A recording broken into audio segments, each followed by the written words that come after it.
And now, the next case. All parties in the matter are Rapuano versus McCoy. Step forward. Michael Rapuano is suing his former friend, 21-year-old Michael Aaron McCoy, for a loan to cover expenses during a vacation in Los Angeles. This is sort of an interesting case, Mr. Rapuano. Mr. McCoy is a friend of yours. Yes. And there was a time back in 2012, because of the death of your mom, you wanted, according to you, to take a holiday. Correct. To come to Los Angeles with a couple of friends. You had inherited some money? No, Your Honor, it was just from working. So you had savings? Yes, Your Honor.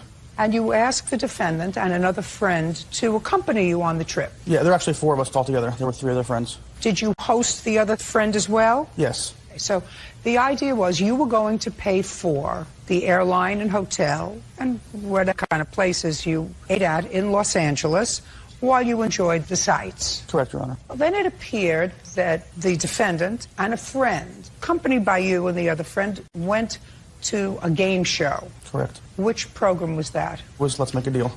And you, Mr. McCoy, and your friend were chosen to participate in this show. That's right. What was your friend's name? Marco. Well, it seems that you and Marco had luck that day and won a total in cash and prize of about $24,000. Correct.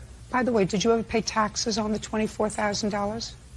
Yes. What do you mean, yes? What does that mean? Well, only some of it was cash. Well, you also have to pay tax on the gifts. How much tax did you pay? I'm not sure. What do you mean you're not sure? I'm assuming they just take it right out of the thing. I don't know. Take what out of what thing? When they send it to me. You mean they took out of the cash award before they sent it to you? Correct. What the tax was? Correct. How much did you net? I'm not sure. I don't do my paperwork, Your Honor. I actually know. You mean you have a personal assistant or an accountant? Well, my mother. How old are you? 21, Your Honor. Now, how much was the net check you received? I'm not sure. About. Don't speak. About. 700. And what other prizes did you receive? Well, the prizes were between the 2 of us. So there was a trip and a grill. Just a second. It was a trip to where? The Philippines. Did you go? No, I did not. What happened to that trip? Marco, I believe he sold the trip and split the money with me. What do you mean you believe? What does that mean, you believe? Well, he told me he sold the trip, and then he gave me some cash. I mean, how much cash did he give you? It was a little under $1,000, about 800, Your Honor. So we have a trip to the Philippines. Go ahead. There was a grill that was worth, I think, somewhere around $2,000. And what happened to the grill? Jump. I'm sorry. You want me to throw you out? I'm sorry. I'll be happy to do that. The grill. What happened to the grill? It's still trying to be sold. Where is it? At Marco's. What else? Some other stuff. I personally won $700 in cash, and then he won $23,000. And then since we played as a team on the game show, we decided to split it down the middle. So he split his earnings with me. So he won all that stuff. It was shipped to his own home, and then he split, is trying to sell it and to split the money with me. I don't understand what you mean when you say we played as a team. Well, there's a game on the show where they pick 2 people from the crowd, and you come on, and one person picks either a prize or a curtain, and I picked the prize. I took the money instead of winning the prize, so I took the $700. So you took the Oh, eventually I'm going to get down to the bottom of this. Eventually. So you played as a team, but at the end you weren't a team. At the end you took the safe way out. Correct. And you took $700. Correct. And Marco continued to play. Correct, Your Honor. And Marco won the $24,000. I mean, I just want you to understand that eventually it all will become clear to me, sir. Do you understand? Well, absolutely. Great. It's not exactly as he describes it, Your Honor. Well, is the game as he described it? Not exactly. You explain the difference to me. They were selected to play in the game show as 2 friends, and they went on stage. Yes. The host of the show had them decide between themselves who would take what. Right. So Marco actually said, you take the small box. He said, okay, I'll take a small box. I'll take the curtain. They agreed between themselves what they would do, and they didn't care because they were going to split it anyway. No. Splitting it anyway is what they decided to do, you say, amongst themselves. Had nothing to do with the show. He only got $700. From the actual... Will only be charged $700 for whatever tax they took out. 7%. Whereas Marco will be taxed by the IRS in the amount of $23,000. As far as I know, they took 7% out in taxes. I don't care as far as you know. As far as you know means nothing to me without the other person here. Do you understand? He refused to come on the show. I don't care what he refused to do. Probably very smart of all of you. I have an email from him. Probably very smart. I don't read emails from people who are not here as witnesses. And I have a copy of the money order. I have interest in seeing hearsay evidence that supports your position that he owes you $5,000. That's ridiculous. Because what you say is that the two of them agreed to give you expenses for an upgrade because you were supposed to pay for everything. But because they had such a big win, they said, oh, let's do this first class. Let's go to good restaurants. Give me some spending money. Give me this. And so he owes you $5,000 because Marco, according to you, has already paid you. I have one payment from him already. Listen to me. I have a money order copy. According to you, Marco has already paid you. Marco won $24,000. He won $700. That's not what anybody says, by the way, in their papers. This was all a bunch of little poking. So Marco gave you $5,000. No, Your Honor. He's making payments to me. He's made one payment. I have a copy of the postal money order. Great. So he made one payment, and he is, according to you, the reason you're not suing him is that he's paying you. Correct. Well, he's the big winner. Regardless of whether Mr. McCoy made any money from the show or not is irrelevant. The fact is that they convinced me to spend more money that I would otherwise not have spent. Sorry, can't help you. Did you have a good time with your $700? Yes, I did. Great. And did you spend any of the $700 while you were in Los Angeles? I didn't get the money. Because you didn't have the money. And when you got the money, the $700, what did you do with it? Well, I put it in savings and lived off of it. Because taking the one-week trip lost my job, and I've been unemployed since. Great. He doesn't have 5,000 cents. Goodbye. Please excuse me. Step out. He offered to pay everything from the beginning, from the get-go, and it was his decision to upgrade everything once we won the money. No, I was covering the expenses, and then when they won the money, they had actually offered to cover all the expenses for the trip entirely. As soon as the money had came in, he wanted to do all these awesome things, and they just wanted to upgrade the trip and really I've been to Los Angeles many times. They had not. They just wanted to experience Los Angeles and have fun. I mean, I just wanted to save the money, honestly, and put it in. I don't want anything that they won. I don't want any of the prizes. I just want the money that they convinced me to spend. I don't even drink alcohol. And Mr. McCoy was at the bar drinking $30 cocktails. I mean, he's the one that brought me here, so if he's willing to be friends, that's cool, but I won't take the chance again. I don't speak to either one of them. Definitely, money changes friendship. Not to lend money anymore. This is a relatively easy contract case. The subject matter may be a little unusual, but the case shouldn't be. Mr. Bailey, do you make your living doing magic? I do now, yes. Now, since when? Since 1989. That's an odd answer, then.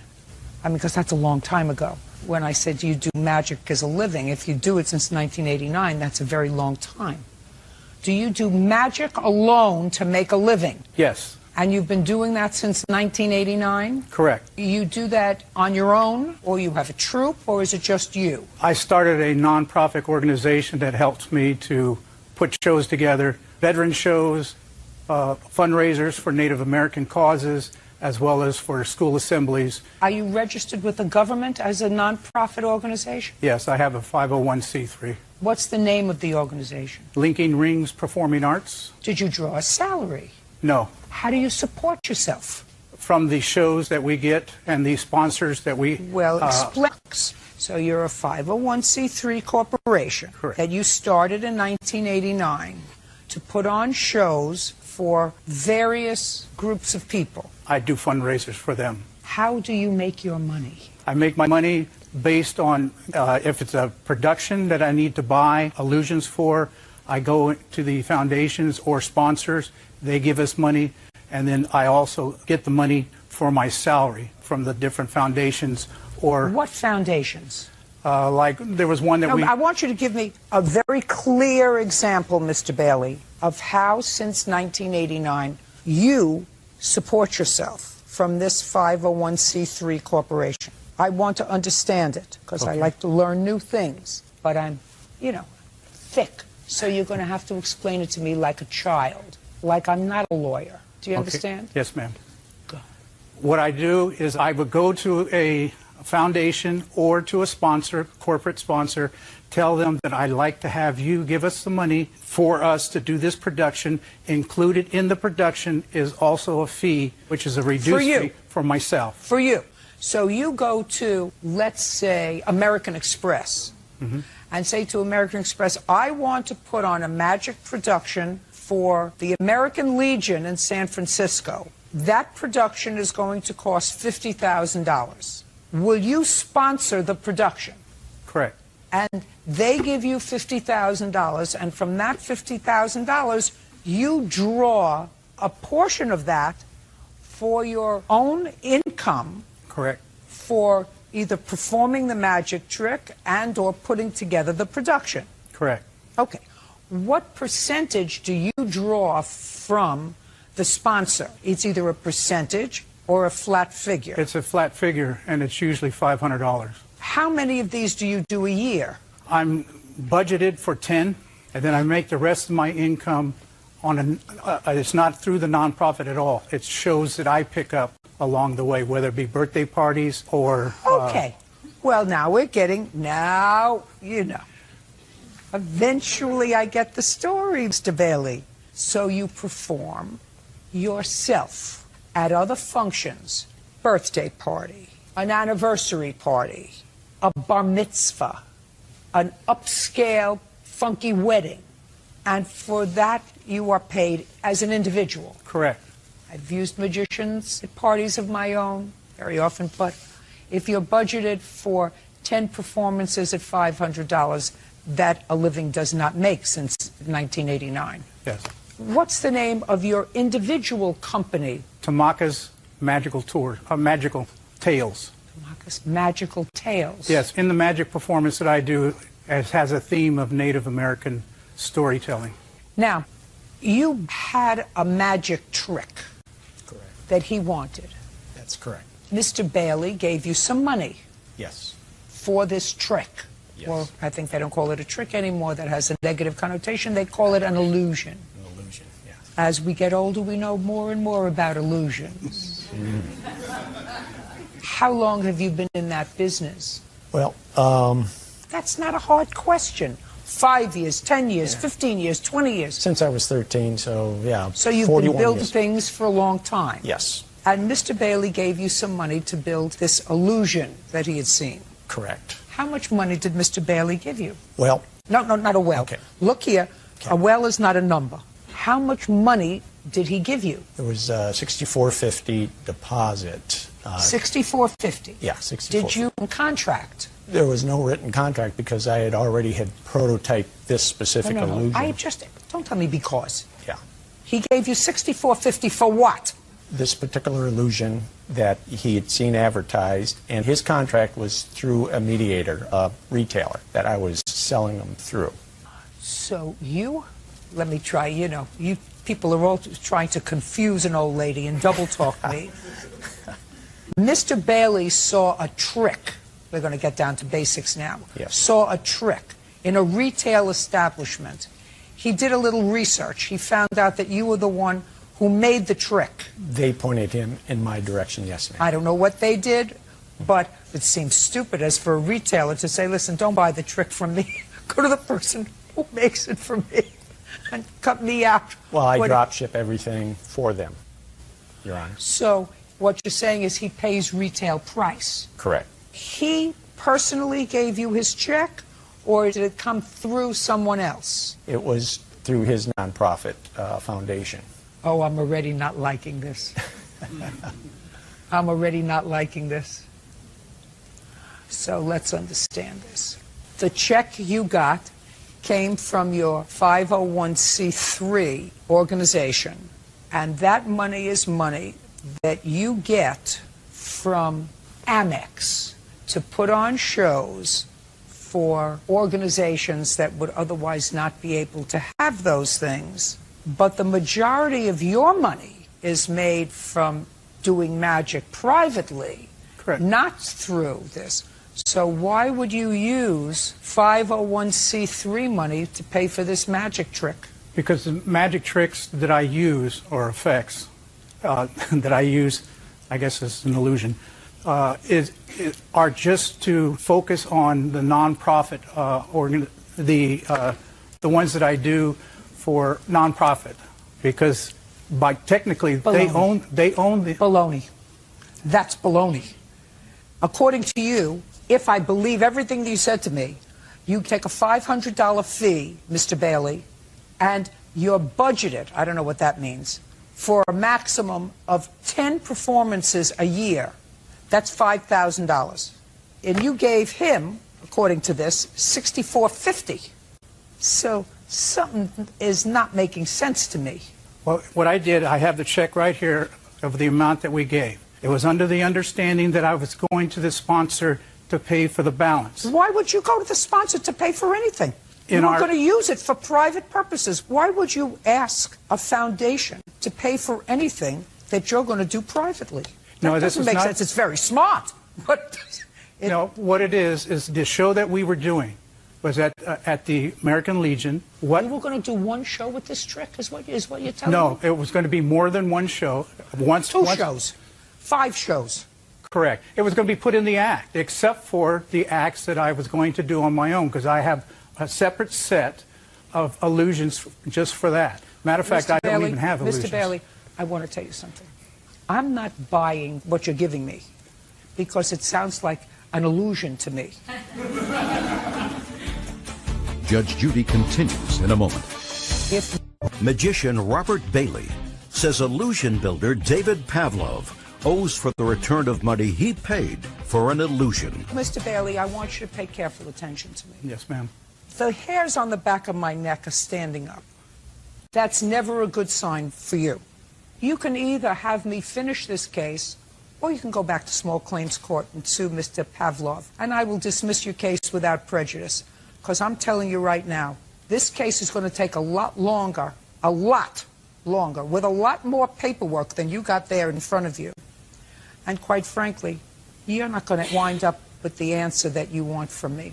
Because when you have a 501c3 corporation, that means that whatever you do, you're really doing from here. You're not doing it for here, you're doing it from here. So I think that this is sort of a gray overlapping between charity and not. And I don't want Mr. Pavlov to get away with anything, because if he in fact took the money and didn't provide you with the piece of equipment that you want, you should be entitled to it back. And he should not be able to profit from that. However, if what you are using are funds that I find sort of suspect, I'm not going to make that dirty hand clean. So I would strongly recommend, Mr. Bailey, that you go back and try to convince another judge someplace else. Not this one. She's too much of a hard egg. That by you using 501c3 funds to buy a magic trick for so far $6,500. The total amount was $19,000. I don't care what it was. So total amount $19,000. So you got a sponsor to pay $19,000. That's what you were looking for, to buy a magic trick. It's not going to play with me. And I don't like him to get away with anything, because I think that he owes you some money, or he owes somebody some money, and I don't know who.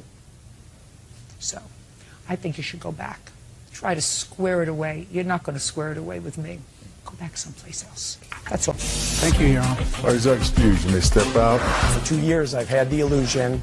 They want their money back. I'm saying I fulfilled my part of the agreement. It's sawing a person into thirds, and it's not your assistant, it's an audience member. He's a consummate professional. It's making me feel bad. I should next time learn from this that I'm not a very good of character. And now the next case.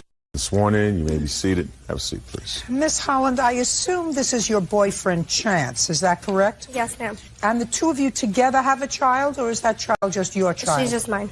How old is that child? 3. This is your boyfriend, Chance's aunt. Yes, Excuse ma'am. me, Your Honor. I just want to let you know that he's my nephew, but I raised him since he was 10, and he's lived with me all along. So he's like my son. Now, this is what your case is about. You don't work. No. Chance doesn't work. No. Miss Peterson let you all come and live with her. Yes. She works. Yes. She was paying the rent. No, ma'am. We were paying the rent, too. With what type of currency were you paying the rent? I get welfare and he gets SSI. So we pulled our money out of that. You pulled your money. You mean you pulled my money? Yes, ma'am. That's my money. How much were you giving her in rent? Each of us gave her $260. Did the plaintiff give you $260? Neither one of them. The exchange was I paid the rent, they paid the utilities. That is not true. Well, that sounds right to me. How much was the rent? It was $775, something. It was $800, say. Are you still living there? No.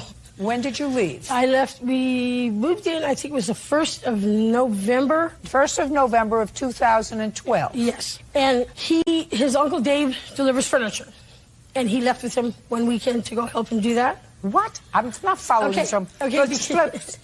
Step back. Okay, I'll step back. This is what the case is about. Okay. You claim that she owes you utility bill because the utilities were in your name and your name alone. You moved out. She didn't take the utilities out of your name. She never paid the utilities. She says that was the deal. She paid the rent on the apartment. You and the boyfriend were supposed to cover the utilities. That's what the case is about. Okay? Now, when you paid your rent, who did you pay your rent to? I would pull my money out and hand it to him, and when the landlord came, he would go to the door with her to specifically give her the money. What kind of apartment was this? It was a house apartment. A house apartment. It was a duplex. A duplex. What? A duplex. Where did the landlord live? A couple blocks from us. Right where she lived, but I know I would call her to come and get the rent, and she'd come right over. And when she came to get the rent, did you pay her in check or cash? I paid her in cash. Now, how much do you receive in welfare? $490. For you and your daughter? Yes. How much does the boyfriend get from SSI? $866. You had a fight with him at some point, and he left the duplex, or you left the duplex? No, I left. Where did you go? Back to my mom's in Ontario. And how long did you stay there? Just up until April, and we got back together, and I moved back in with him. How did you get back to your mom's in Ontario? My friend. Who? My friend Brittany. How did she get you back to Ontario? She has a car, and she asked her husband if she could come pick me up because we broke up. Can I say something, Your Honor? That night she's talking about, I was at a friend's house, and he come banging on the door, and he had blood on his eye. She kicked him real bad. She shoved him down because he can't really see that good. And I was like, what happened? And he says, I want her out now. Look what she did to me. So I went over, and she started yelling at me in front of her little girl. I said, don't do this in front of your daughter. I said, look, I did not yell. Okay, now they're all back together again. Never supposed to interfere in domestic situations because they'll get back together and there's only one person who's bad, and that's you. And you've been the one. You lived with your aunt most of your life? Half my life, Your Honor. Half your life. How old are you? I'm 21, ma'am. Well, half your life is since you're 10.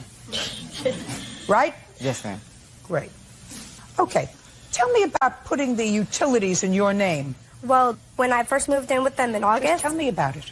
She has bad credit. She owes just a loan on electricity about $1,000. So she decided, oh, let's put it under my name. That she decided? Yes. And I agreed to make it easier on all of us, and I didn't want any fighting or anything, so I just agreed. Great. And did you pay the utilities? Yes. When I lived there, we paid utilities. But when me and Chance broke up in January, I was on his cell phone bill, and he was going to shut it off. But we made an agreement that if he keeps me under his cell phone bill, that I would keep the utilities under my name, but they would still pay it, as long as I also kept my part. So why don't you sue him? Because he moved out. So what does that have to do with her? Because I would call her and Chance both telling them that, okay, I just got an email saying this is the amount that's due on this day. And she would say, okay, I'll pay it. And then I would get an email 5 days later saying your payment is now past due. On what date did you move out? January 22nd, 2013. Okay. Now, you have bills for monies that accumulated after January 22nd. Yes. When did you move out? Right after she did, because I can't know exactly the date. No. Just give me the date you Okay. moved out. That's very easy to find out from your landlord. What date? January, February, I moved March? out in January. No. January 15th, as a matter of fact. Well, she said she moved out January 22nd. Okay, well, I was already gone. When they got in their fight, I was already had been moved out. That's for not moving true. out. Moving. And I would already, That is okay, not look true. at, what happened was, okay, the day that they got in that fight, which I'm not sure of the day she moved out, I'd say 3 weeks after that, I moved out because he started moving other people in. And I did not want to be there with all the, you know what I mean? So I got my own place. I have my own place since then. That's where I'm at right now. Now I don't want you to say anything else. Okay, sorry. I'm sorry. You're not living in the same place, I assume. No. Do you have any proof that she did not move out when she said she did in January? I don't have physical proof, but... Any proof? I didn't say physical proof. He knows. He's my witness. Her stuff was all still there. She was not once moving out. Just a second. Stand up. Move over there to her, please. Your first name is Chance? Yes, ma'am. When Miss Holland left, did you stay with your aunt? I stayed another month, ma'am, and then... 1 more month? Yes, because she was... February. Where did you go in February? Towards the end of February, I moved back down to my mom's for a month. You moved to your mom? Just for a month. Just a second. Up until February, were you living with your aunt? Yes, ma'am. And where did she go in February? She was still at the place, Your Honor, with the house with their utilities. Then what did you go to your mother's for? Because I was getting sick and tired of her yelling and just treating me like crap because of my condition I have, Your Honor. And what condition is that? My eyes, my retina is deteriorating over time, and there's possibility I could go blind. So she was yelling at you for that? That, and because she keeps putting me down, how I'm not going to be able to drive her, I'm going to just be like the rest of my family and not do anything at all. Your Honor? You got to take care of your own business, Miss Holland. Should have turned the utilities off. You have no proof that she was living there. She just didn't turn off your utilities when she left. Now, you all moved into this duplex together. Is that right? Yes. 1, 2, 3. According to you, if I believe you, you were all supposed to pay rent. Yes. You left, he left, leaving her there Yes, to either ma'am. pay rent or to move out herself. When I moved out January 22nd, I think I gave him about $200, even after I left, because I was there part of January. She threw you out and you gave her money anyway. She didn't throw me out. I left. Did the two of you have a fight? Yes, the two of us had a fight. Big fight? Yes. Right. Good. I'm not giving you any money.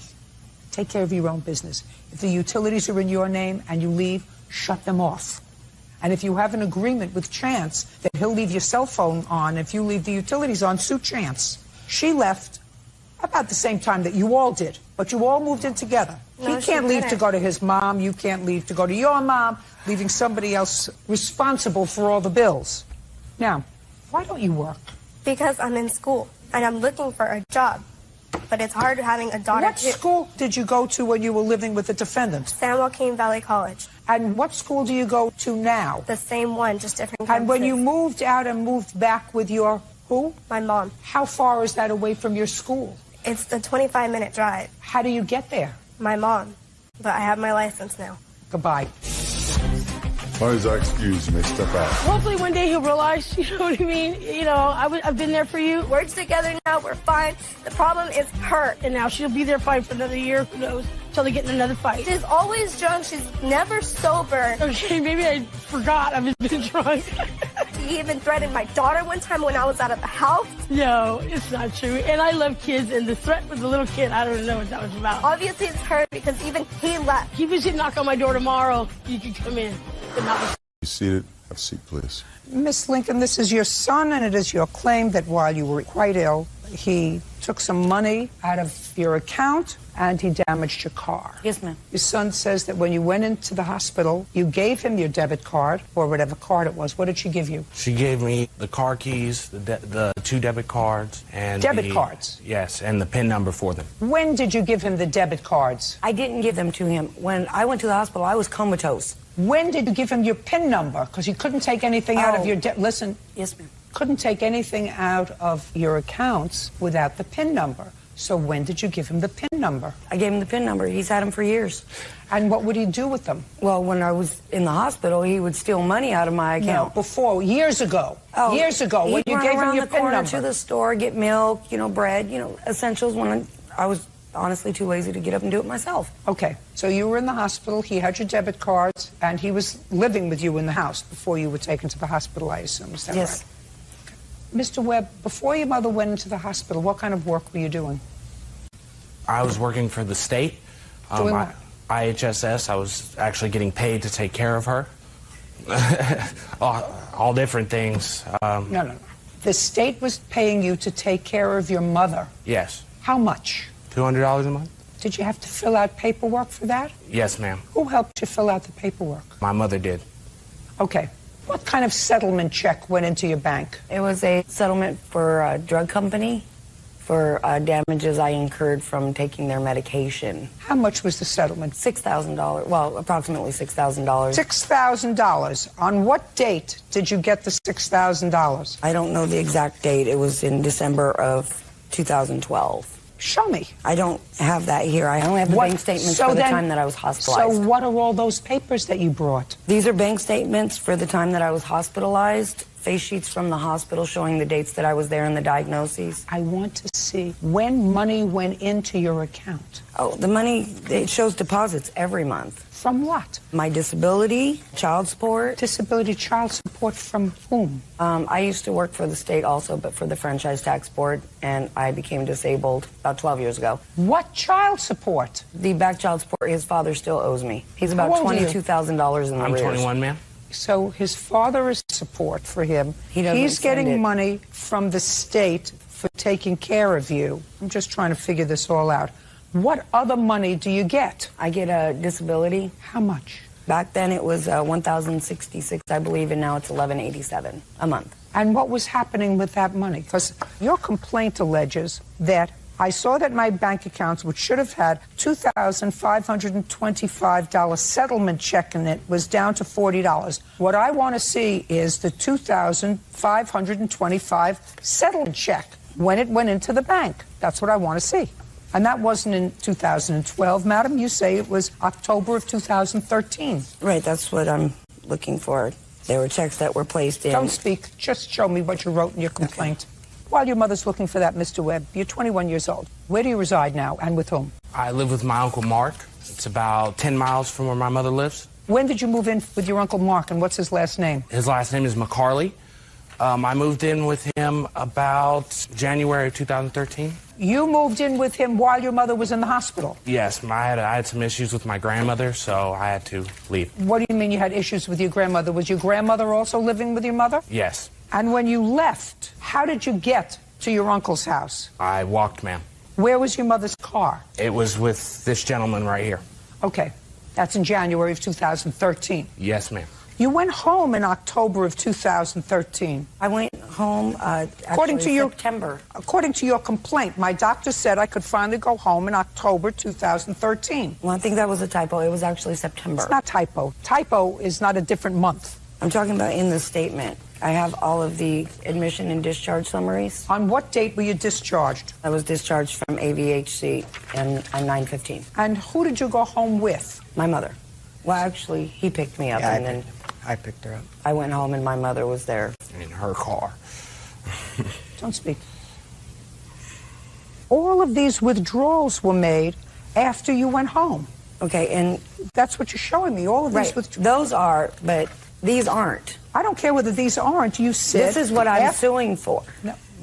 Listen to me, madam. On October 28th, 2013, there was a wire deposit made, $2,525 into your account. You were home when this went into your account. I was home when that went into my account. But that was the last one that I could find. Well, I don't care. That's what you're suing for. No, what I'm suing for is the almost 10 months that I was hospitalized. Sorry, that's not what this complaint says, madam. But that's what I wrote the complaint as. It's not. I will show it to you. And what I'm going to show you is you wrote in your... Listen to me. What you wrote in your complaint was that you went home. You said October, so say it's September of 2013. Okay. And you saw my bank account, which should have had my settlement check, which is $2,525 in it, was now down to $40. Right. But it was not on the date you were discharged from the hospital. You got the money the month after you were discharged from the hospital. That's what this says. But that's not all the money that I got. Hey, listen. This is a court. I understand that. This is a court. You read and signed the complaint. The fact is that he's 21 years old. He refuses to get a job. Listen to me. I don't care. You want to complain? He took almost $10,000 out of my account. I'm going to say 1, 2, 3. It's irrelevant to me what your story is. This is the complaint that you filed. The complaint that you filed says that you received a settlement check on or about October of 2013, and that he took money from that, leaving you a balance of $40. That's what this complaint says. Do you want to read it again? Yes, ma'am. Because what I told them was... I don't care what you told them. I care what you signed. Okay. Got it. Now you want to tell me about the car? The car was left at the house, of course. I was taken by ambulance to the hospital. Listen. Car. Okay. He left to go to stay with his uncle. He had a disagreement with his grandmother. He said he did not take the car. He did take the car. He not only took the car back Just a second. Yes, ma'am. You're in the hospital. Yes. So you don't know whether he took the car. You don't know whether he took the car. He says somebody else drove the car. Stand up. Your last name? Murrow. You went to pick up Miss Lincoln at the hospital? Yes, I did. In what vehicle? I went... In what vehicle? My mother's. What kind of car was that? Chevy Lumina. And what kind of car did Miss Lincoln have? It's a Hyundai Elantra. Where is it? It was... No. Where is it now? Now? Look at me. Don't look over there. Where is it now? They had to junk it because he blew it. So it's junked. Yeah. It's junked. And when did it get junked? Right after they had me go get it from him because he'd been driving it around everywhere. So you went, listen to me, you went and got it. Yes. From whose house? Sheila's house. You went. She asked me to go grab it to park it at my house because he was running around with it. So you went. When it came back and from your house, it was destroyed. Hey. No. Miss Lincoln said, go get the car and bring it to your house. Yes. Is that what you did? Yes, that's exactly. Month and year? It was 2013, and I'm not exactly sure what month it was. So you drove the car back to your house? Yes. And then what did you do with it? I put the keys inside my room, and I drove my mom's car to go get her when it was time for her to get out. How much after you picked up the car from the defendant did you go and pick Miss Lincoln up at the hospital? A month, 2 months, 6 months? Maybe like a month and a half to 2 months. I can't help you. Miss Lincoln, I can't help you. What do you mean you can't help me? Just He's exactly what I 21 said. years old. No, just please exactly what I listen. said. He Just is 21 years old. He just took the exactly car. what I He said. made 8 sets of copies. Every time the keys were taken from him, he made another copy. And he drove the car until it blew up. No. Miss Lincoln. No, you don't understand. No, I have proof. No. I was in a comatose... Just a second. Just a second. I was in a comatose state when he was withdrawing money back to back. 3 and 4 trips to the gas station on one day, totaling $200. I mean, listen to me. I'm not responsible to feed him. He's grown. Listen to me. It's not even I'm not possible. responsible for your ill-drafted complaint. No, but he illegally took my car and my money. He had no permission. Listen to me carefully. You have no proof that he, based on what this young man says, you're in the hospital. He admitted to it. What are you talking about? I have no proof. Bye, He Miss admitted Lincoln. it. If you're not going to be quiet and listen to me, I'm I'll just listen. walking out on you. I'll Do you listen. get it? Yes, ma'am. Good. Judge Judy continues in a moment. Sheila Lincoln says her son, Andrew Webb, stole her money and destroyed her car while she was in the hospital. Now, you have no proof that he damaged your car. The last I heard from your witness was you told him to go and get the car Yes. from him house. Yes. Which is exactly what he did. And the car remained at his house after being driven by him at his house. He never got it back. No, he did not. That's correct. Do you want to know why So he you didn't get it back? No, I don't. What I'm telling you is you have no proof because the last person to drive that car, according to your witness, was him. That's the last person. You have no other witnesses here, right? No, I don't. No. So the last person who drove the car... And when he drove the car, it blew up. No, that's not what he said. He said he drove the car, he parked in his driveway, and he put the keys in the car. And the next time I went to go turn it on, it was messed up. Goodbye. No, it literally Goodbye. blew up. He had no permission Goodbye. to take it. He needs Goodbye. to take responsibility. How he needs can to I let go say of the that in bull. another language? Adios. Adios. I just are excused. You may step out. He said it wasn't a big deal because I've done everything I could to help that woman. he just figured it was going to be his soon anyways. I would do more to help her if I could. He just figured I was going to die and leave it all to him. That's not true, you know. That's what he said. I would never say anything like that. I went in my room and cried. That's preposterous. I don't even have the words for that. You know, I'm pretty much done. I'm hoping that it can be repaired. I mean, that's my mother, you know. I wish the best. Seat, please. But who's going to speak for the two of you? Ron is. Mr. Berry. Yes. All right. It is your claim that Ms. Toga owes additional money for the building of a fence on her property. Absolutely. That I'm speaking. Sorry. That you two gentlemen built for her. Ms. Toga says that you had an agreement, that she put this job out for bids. You came in with a bid. The fence was, in fact, erected. She paid you what the agreed price was, and she owes you no more money. She does, in fact, say that when she gave you the last check, which was the last part of the agreed price, you ripped up the check and you broke her door. Ms. Toga, look at me. You're claiming that they broke your door. Yes, I am. And she has a counter. Do you have a written contract? A written contract? No. I have a written contract. May I see it, please?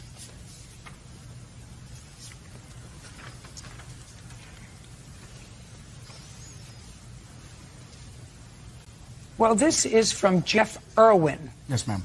So you were the one who submitted this bid. Yes. And the bid was, just a second. This looks as if it was May I? changed. Yes. I created that bid for Jeff. I don't care what you did. Listen to me. He submitted this bid. Yes, ma'am. 1 40-foot fence, 2 1 40-foot fence with redwood, 1 30-foot fence with door-geared, 1 30-foot fence. What did you ultimately decide to have? A 40-foot fence with redwood. 40-foot with redwood was $1,502.40. Correct. And these prices are based on 30 versus 40-foot fence, actual length of fence not yet known. So what was the length of the fence? 42 feet. So it was 2 feet more than what Yes, ma'am. this was. And how much did the defendant pay you? $1,450. Well, this says she was supposed to pay $1,502.40 for 40-foot fence. What? I paid an additional $450, but that's a check that he tore up at my house. Incorrect. Just a minute. The whole job was supposed to be $1,500. That's what your bid was. Mm-hmm. You're suing for $2,786. Mm-hmm. Why? May I explain? Well, I know what you said. You said it took more time to do it. Did you do anything other than put in a 40-foot fence? Constructed it twice on 2 separate properties, which she had created a fraudulent article. She authored a document saying that the fence was to be built on the neighbor's property, but she authored it. This is fraud. We had built that fence twice on 2 separate properties. That's what you say. So you got there and she told you where she wanted the fence built. Is that correct? No, that's not correct. I have a letter from the landlord next door agreeing to the erection of the fence. Listen to me. I'm beginning to get it. Did you tell them where you wanted the fence erected when they arrived? Yes. And was that on your neighbor's property? Yes. And they did that under your direction? Under my direction and approval I of the don't neighbor. care. They had no contract with anybody other than you. They put it where you told them to put it. Yes, but they put it incorrectly. Then you would have told them to leave. We did. Did you tell them to leave, or did you let them put it in someplace else? We told them to stop constructing the fence until we arrived back on the property and we could get together with them, the neighbor, and we all had an agreement. What I'm gathering from you, I'm getting a little passive aggressiveness here, Ms. Toga, so I'm beginning to get a little more sympathetic with these guys. If they made an arrangement with you to build a fence, a 40-foot fence, and they got there and you told them to put it over there, that's on my neighbor's property, but the landlord over there said it was okay to put it on the property, and they started to erect the fence. Is that what you did? And then later, how much later? An hour later, a day later? Day later. A day later, after they had worked for a day to put up the fence, you said, "Nuh-uh, sorry, can't put up the fence there. We have to move the fence and put it back on my property." Is that what happened? More. Not only did she want us on the neighbor's property, she instructed us that the hotel next door, the Via, a billionaire's hotel, that we remove all of the flowers, all of the landscaping, and the debris, as she called it, as a slumlord from a drug dealer cartel. She said they were drug dealers and smarmy people. No, listen to me. You better just relax, because there's only one person here that gets hyper, and that's me. Simple is what you're telling me, that at her direction, you put a fence in one place, and then you had to take out the fence and put it on her property. Yes. Is that what you're telling Yes. me? Now, let's keep this simple. Really simple. You instructed them to put it in one place. They worked for a day putting it in one place. 2 days. Well, I thought you said you came back the next day. 4 days total. So did it take you 1 or 2 days to put up the first fence? 2 days. 1 full day for debris removal, 1 day to erect the fence, stolen materials. Sorry. Run. Sorry. Did you tell them to remove the fence that they had initially started to erect and put it someplace else? Yes. Then you changed the contract. You changed the arrangement. And you have to pay for that. You have to pay for that. Since when do you think you don't have to pay if you change a contract, and as a result of your changing the contract, they have to work more? Since when do you think that people work for you for free? That's outrageous. Well, I'd like to interject a few things here. I want you to answer my question. They came out at your direction. They worked a day and a half to put up a fence. Then you had a kerfuffle with your next door neighbor whose permission you thought you had in order to put up the fence on that property. Turns out you didn't. Have writing. I don't care about that. That has nothing to do with them. You go sue the other people if you think that you have a cause of action, but they get paid from you, not from them. They get paid from you. And whatever reason you think that you have, I'm telling you, you are wrong. And to try to get away with giving them the original bid when they worked twice as many days to erect the fence because of your fault. They worked twice as many days because they disappeared when they came to the job site for 5 hours at a time. Listen to me. I don't believe a word you're saying to me. I think you're a hustler. I think that you got caught with your finger in the cookie jar, that you thought you had permission of your neighbor to put up a fence. Turns out that the neighbor said, change my mind. But they had already done work on the property. You told them to take down the fence, put it on your property. They did that, and you expect them to work the extra time for nothing. And I'm telling you that you can't do that. I'd like to say one more thing. One more thing. Mr. Irwin portrayed himself as a licensed contractor. Do you? Listen He to is me. not. Hey, who cares? Who cares? You got the fence. You just want the fence for half the cost. And you're outrageous. Outrageous, madam. So you wrote them a check for $400. They ripped it up, as I would, threw it on the ground because they said, it's not what you owe us. And since I don't trust you, because you knew, you're a smart lady, you knew that you could have said, listen, I got to pay this guy more because I thought I had your permission. I'm going to bring you into this lawsuit because they're suing me for money. I'm going to bring you into it. What? The original bid was for $1,500. Whether it took 2 days or 5 days or 2 weeks. Is there something wrong with you? That's such a stupid answer. I can't believe that is emanating from a reasonably intelligent woman's mouth. Judge Judy continues in a moment.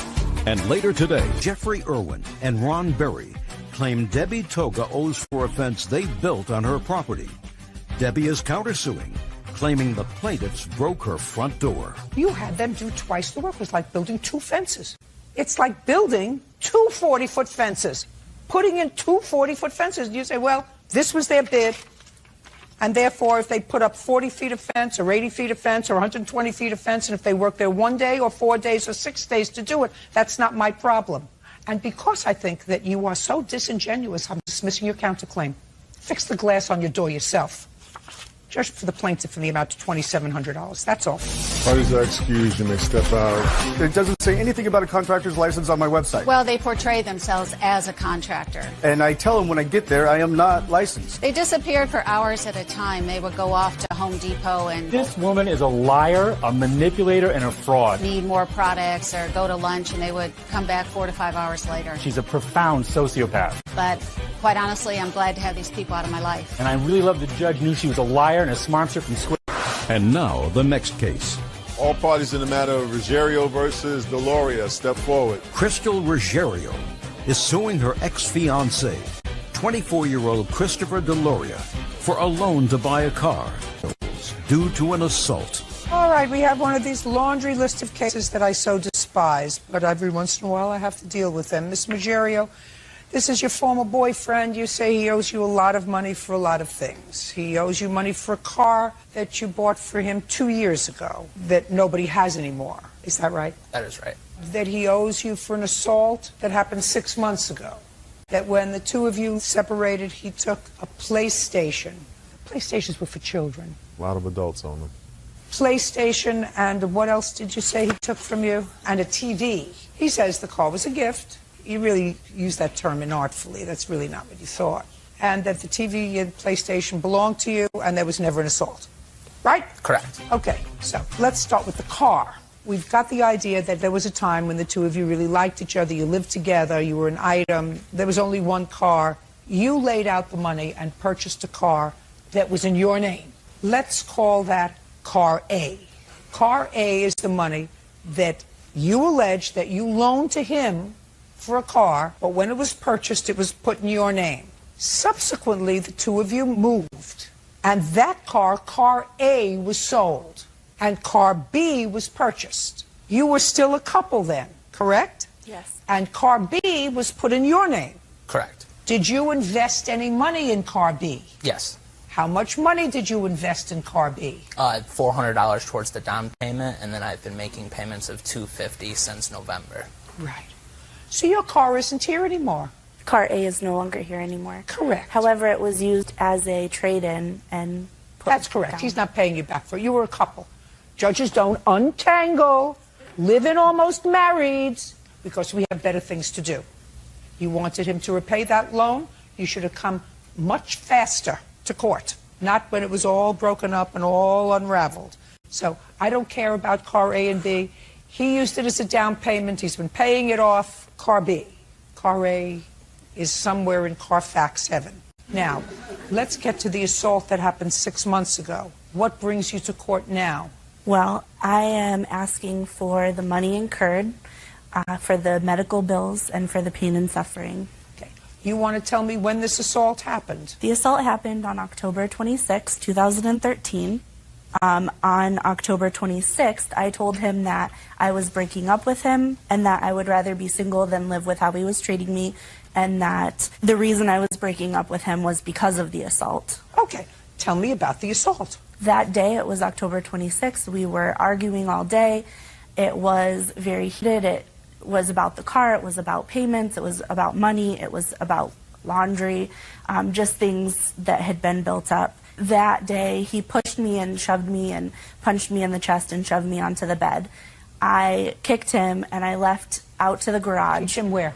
In the groin area. And I ran out to my car. I got in my car, and as I was leaving, he jumped in my car and was yelling at me. He grabbed me by the face, and he was yelling directly in my face, screaming like a madman. He finally got out of the car. I left. That's when I texted him that I'm done being treated like that, and to pack his stuff. And Okay, is that the assault? Yes. Okay, go. That's not how it happened at all. I'd like to hear your version.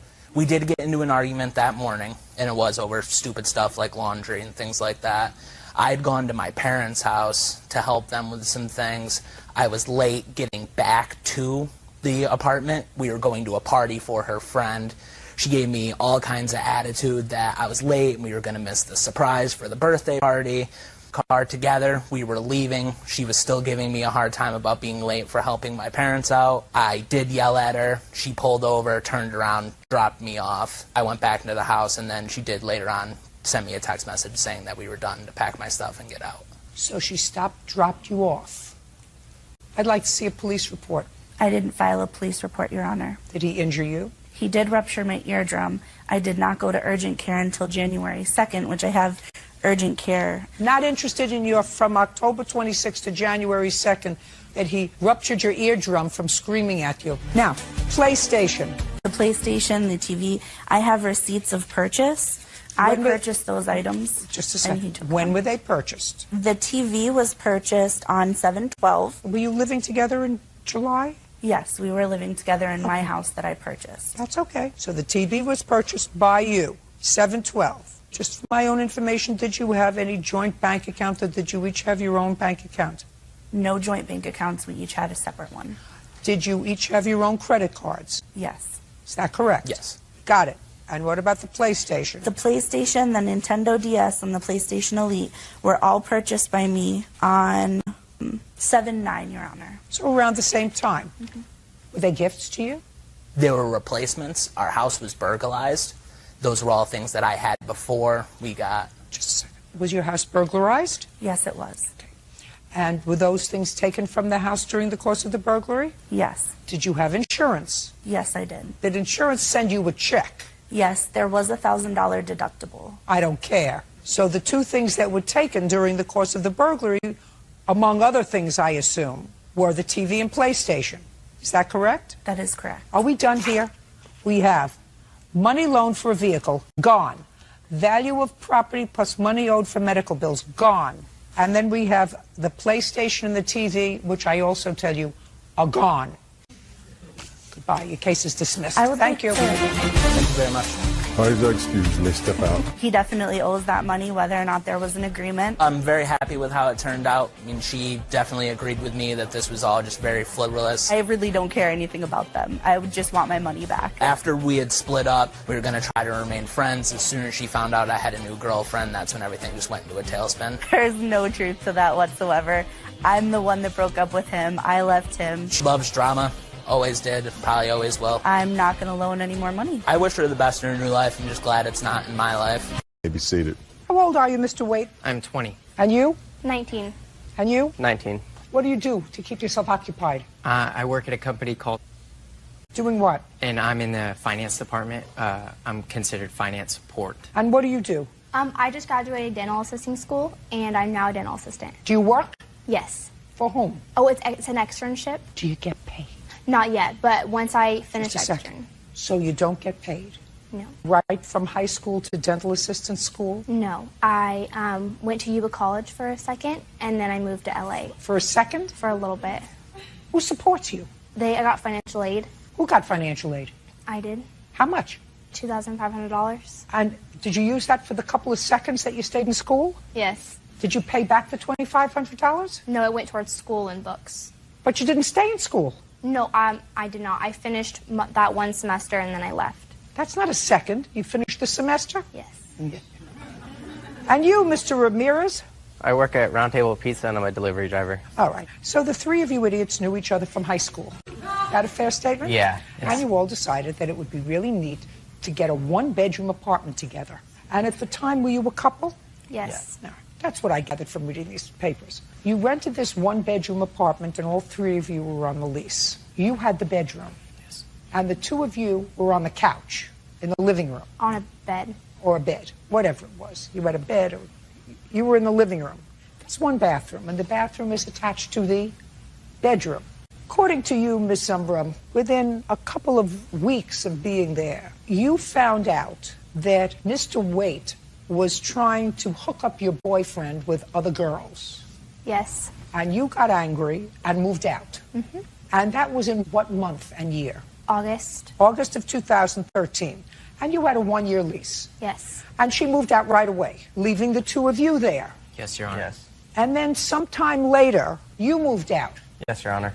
What month? I moved out in December of 2013. And Mr. Ramirez says he moved out because you brought in your... His lab, his dog. And his girlfriend was staying at the apartment. Well, what was more annoying, the Labrador or the girlfriend? The dog, for sure. The dog would... The dog and the girlfriend? Yeah, the dog and the girlfriend. So he moved out. And now you want them, because you only have a one-bedroom apartment, so you can't bring in another roommate, you say, because it's just one-bedroom apartment. You want them to pay the rent for the year. For the remainder of the term. What happened, Mr. Waite, in August when Brianna moved out? Well, it was actually in July. She left July 10th. She left earlier, in July. Yes, but she So paid. she left in July. Yes. What happened in July when she moved out? Me and Daniel decided to up our rent payments by $200 to cover hers. Daniel and I.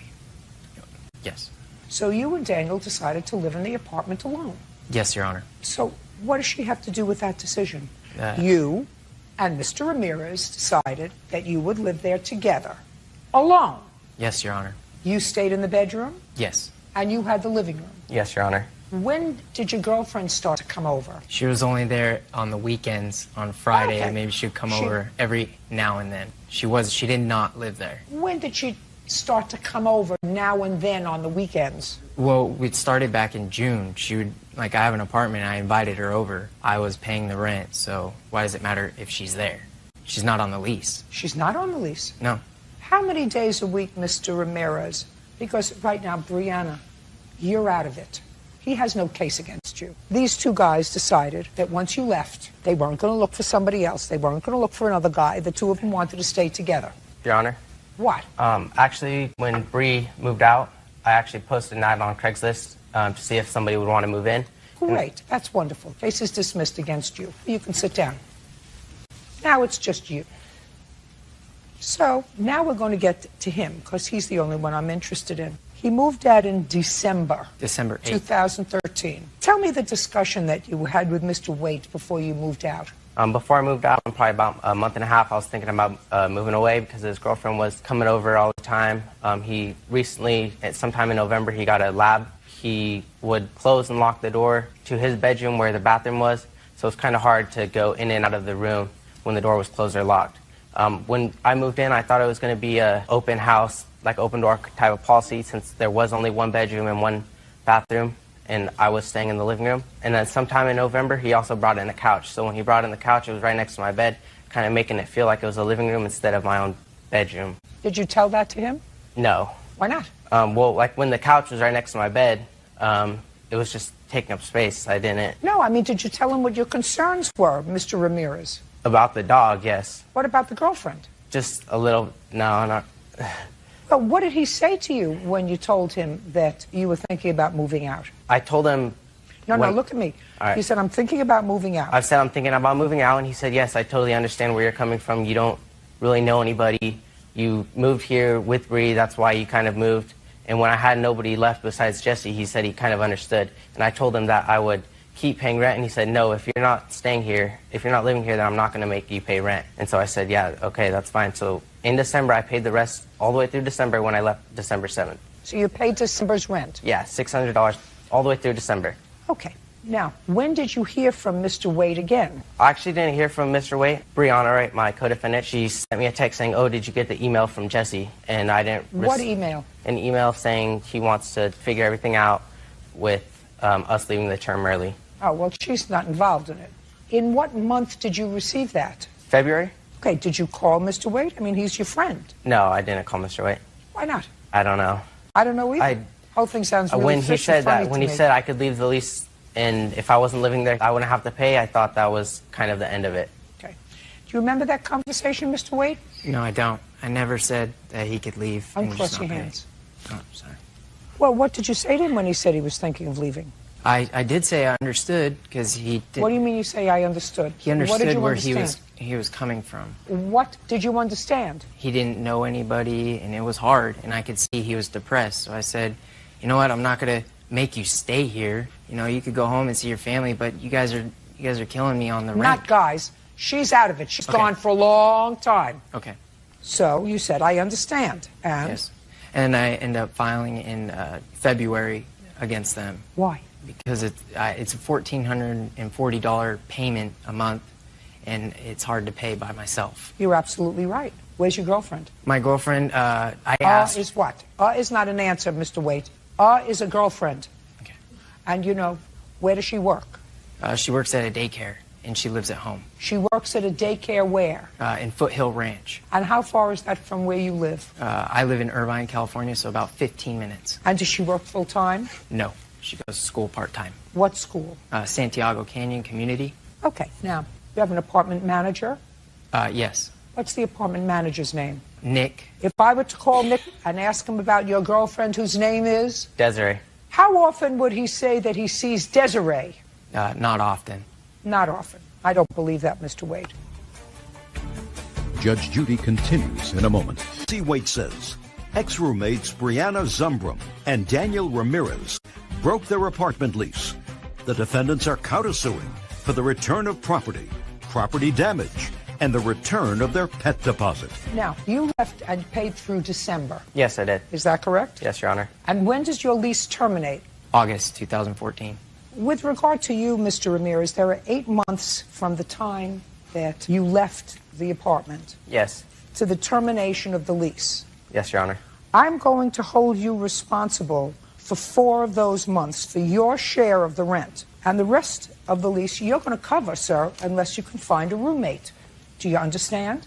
Yes, Your Honor. Or let Desiree pay for half the rent. Because when you say to him, I totally understand that you're unhappy and that you're depressed, he assumes that it's okay for him to move out. Do you understand? Yes, I do. All right. Your Honor? What? I actually want to countersue for the amount of $2,000. I'm not giving you a countersuit, sir. Okay. You want your pet deposit back. Who paid the pet deposit? Me and Brianna. You. I don't care about Brianna. I paid the pet deposit. No, you just told me the two of you did. Whose money was it? All three of ours. How much was the pet deposit? $750, $250 each. Okay. I'll give you credit for that pet deposit that you put in, not her piece, just your piece. How much was your rent, sir? It was $600 a month. Well, 6 months rent times 8 months is $4,800. Less $250 is $4,540. That would be your share of the rent for 8 months, correct? Yes, Your Honor. 4 months is $3,200 less $250. Is that right? Minus 250? Yes. 2150. $21.50, Bird, you're a doll. Thank you very much. I should know better than to try to do this without my trusty computer. Okay, you have the following choices. You can either put an ad in the paper to get a roommate and give them the bedroom, right? Yes, yes, Your Honor. That's easy. Then there's just the two of you. You sleep on the sofa, you have a roommate, the roommate gets the bedroom and bath, and you're practically whole. He's going to pay you for 4 months because I think that that's reasonable. He should give you some notice. I don't agree with that, Your Honor. I don't care whether you agree with it or not. Any other unfinished business? I would like to throw out there, I did leave a bed. In Judgment for the plaintiff in the amount of $21.50. What is our excuse when they step out? I actually saw on his phone messages between them trying to find another guy to completely move. She was leaving already. She packed up and left. She already decided that she was going to completely leave. At that point, I was like, I don't really know anybody. I need to kind of meet some friends. I wish this would have never happened. I wish we would have talked about it and worked it out. They were my best friends. And now, the next case. All parties in the matter of Babashoff versus Scherer. Step forward. 21-year-old Grace Babashoff is suing fellow motorist, 21-year-old Maxwell Scherer, for hitting her car at a red light. Okay, this was a car accident. It's not a car on purpose. It's called a car accident. And each of you claim that the accident was the fault of the other. So, Ms. Babashoff, when did this accident happen? It happened the morning of March 21st. 2014? Yes. And it happened there, wherever Yes. there is. It happened on the... Okay. Go over there. And the P is you. Yes. You were going to make a left-hand turn. So you were coming from, point with your finger, coming from there. Yeah. And you had the right of way because the light, according to you, was green for you. And you were going to make a left turn.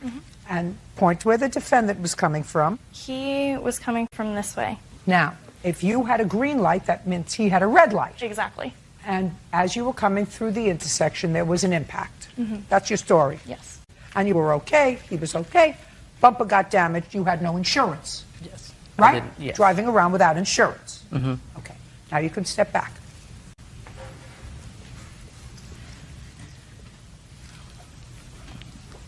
What happened was I was dropping my girlfriend off coming through here, dropped her off at the cafe, and I drove around to Jeffrey's. I took a left onto the boulevard into the center lane. I waited for a Jeep to pass, got into the right-hand lane. Right around here, I noticed this light was still green, and as soon as I got to the intersection, I noticed she was just sitting in the middle of the intersection, but it was too late for me to stop. Okay, fine. So you said you had a green light. Yes. You had a green light and no insurance. Yes, I did not have insurance. Why? Make sure I find out the right reason why. Why are you driving around without insurance? I recently broke my collarbone prior, and my bills were mixed up, and I couldn't afford it. So then you And don't drive. I realized it expired just a day or two prior. That's what everybody tells me. It just expired. I didn't get my mail. They didn't send me a notice, whatever it is. You have insurance now?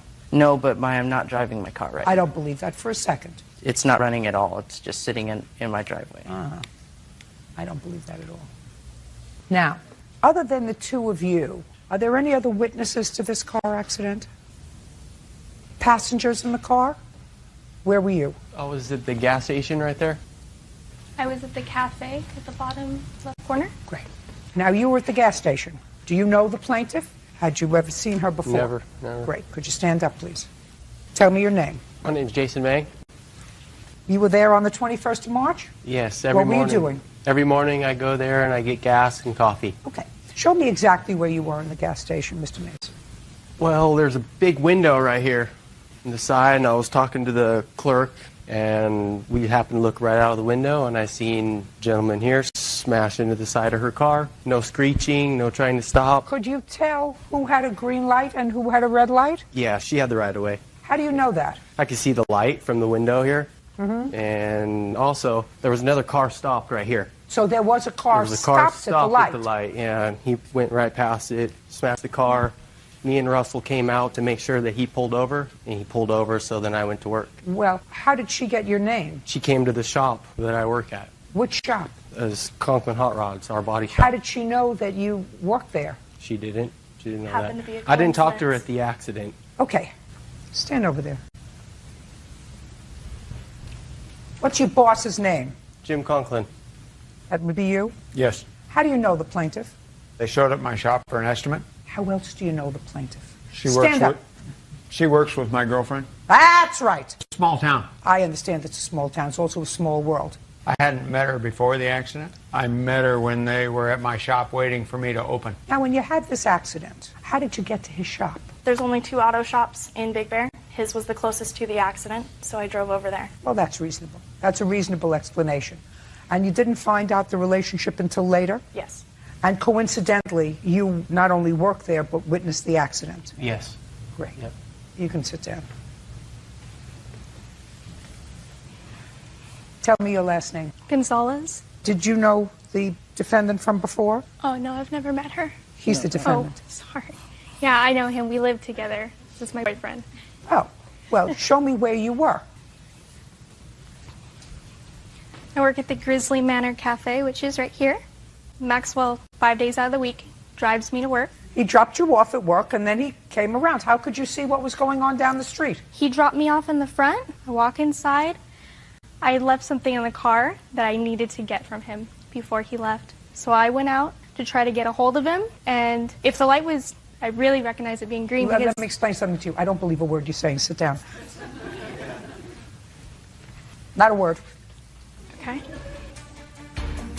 It's an accident. And it wouldn't have been a problem if you had insurance. Do you understand? Yes. If you'd had insurance, what you would have been able to do is call the police. And the police would have come and taken a report, and they would have taken down the information, and they would have taken a statement, maybe from him if he was actually there, and maybe from her if they could find her at the corner where you dropped her off, maybe, right? But because you didn't have insurance, the police weren't called to do an accident report, because she was probably a nice person. She did ask you for your insurance, didn't she? Yes. And you didn't have it, so that's why you agreed to follow her to the body shop, correct? I agreed because I was nervous. I've never been in an accident you're very before. nervous. I'm going to tell you what you should be nervous about. You should be nervous about having her as a girlfriend. I wouldn't be worried about whether or not I went through a red light. But somebody who's got a sharp girlfriend like that is not a dope, because I don't think that she would be involved with a dope, right? So you followed her because you didn't have insurance. And you said, let's go and see how much it costs to have the bumper fixed. That's what happened. Now, how much was the bumper? $2,840.64. Judgment for the plaintiff. That's all. Thank you. Parties are excused. You may step out. I was trying to be a nice person, you know. I clearly saw green I mean, I've been in a fender bender, no insurance. and drove through the light, I figured as long as he fixes it, it's fine. and she was sitting in the intersection. Once he heard the price, he didn't want to pay for it. She was high. I think it's funny because he was actually high when he hit me. It's just an accident. It's just an accident. I'm glad it's fixed. Justice was served. And now, the next case. All parties in the matter of King versus Weesey. Step forward. Desiree King is suing her neighbor, Robert Weesey, for a fire that burned down trees on her property. Ms. King, you and the defendant have property that abuts each other. Is that correct? Correct. How large is your property? 2.5 acres. And yours, sir? Same. It is your claim that the defendant had a fire on his property. That is correct. And as a result of that fire, that 6 of the trees that are on your property were damaged by the fire. You want the replacement costs for those 6 trees. Correct. The defendant says it's not his fault. When did this fire start? It started on May 13th. How did it start, Mr. Weesey? I don't know. That's the problem. But there was a fire on your property. Not that day.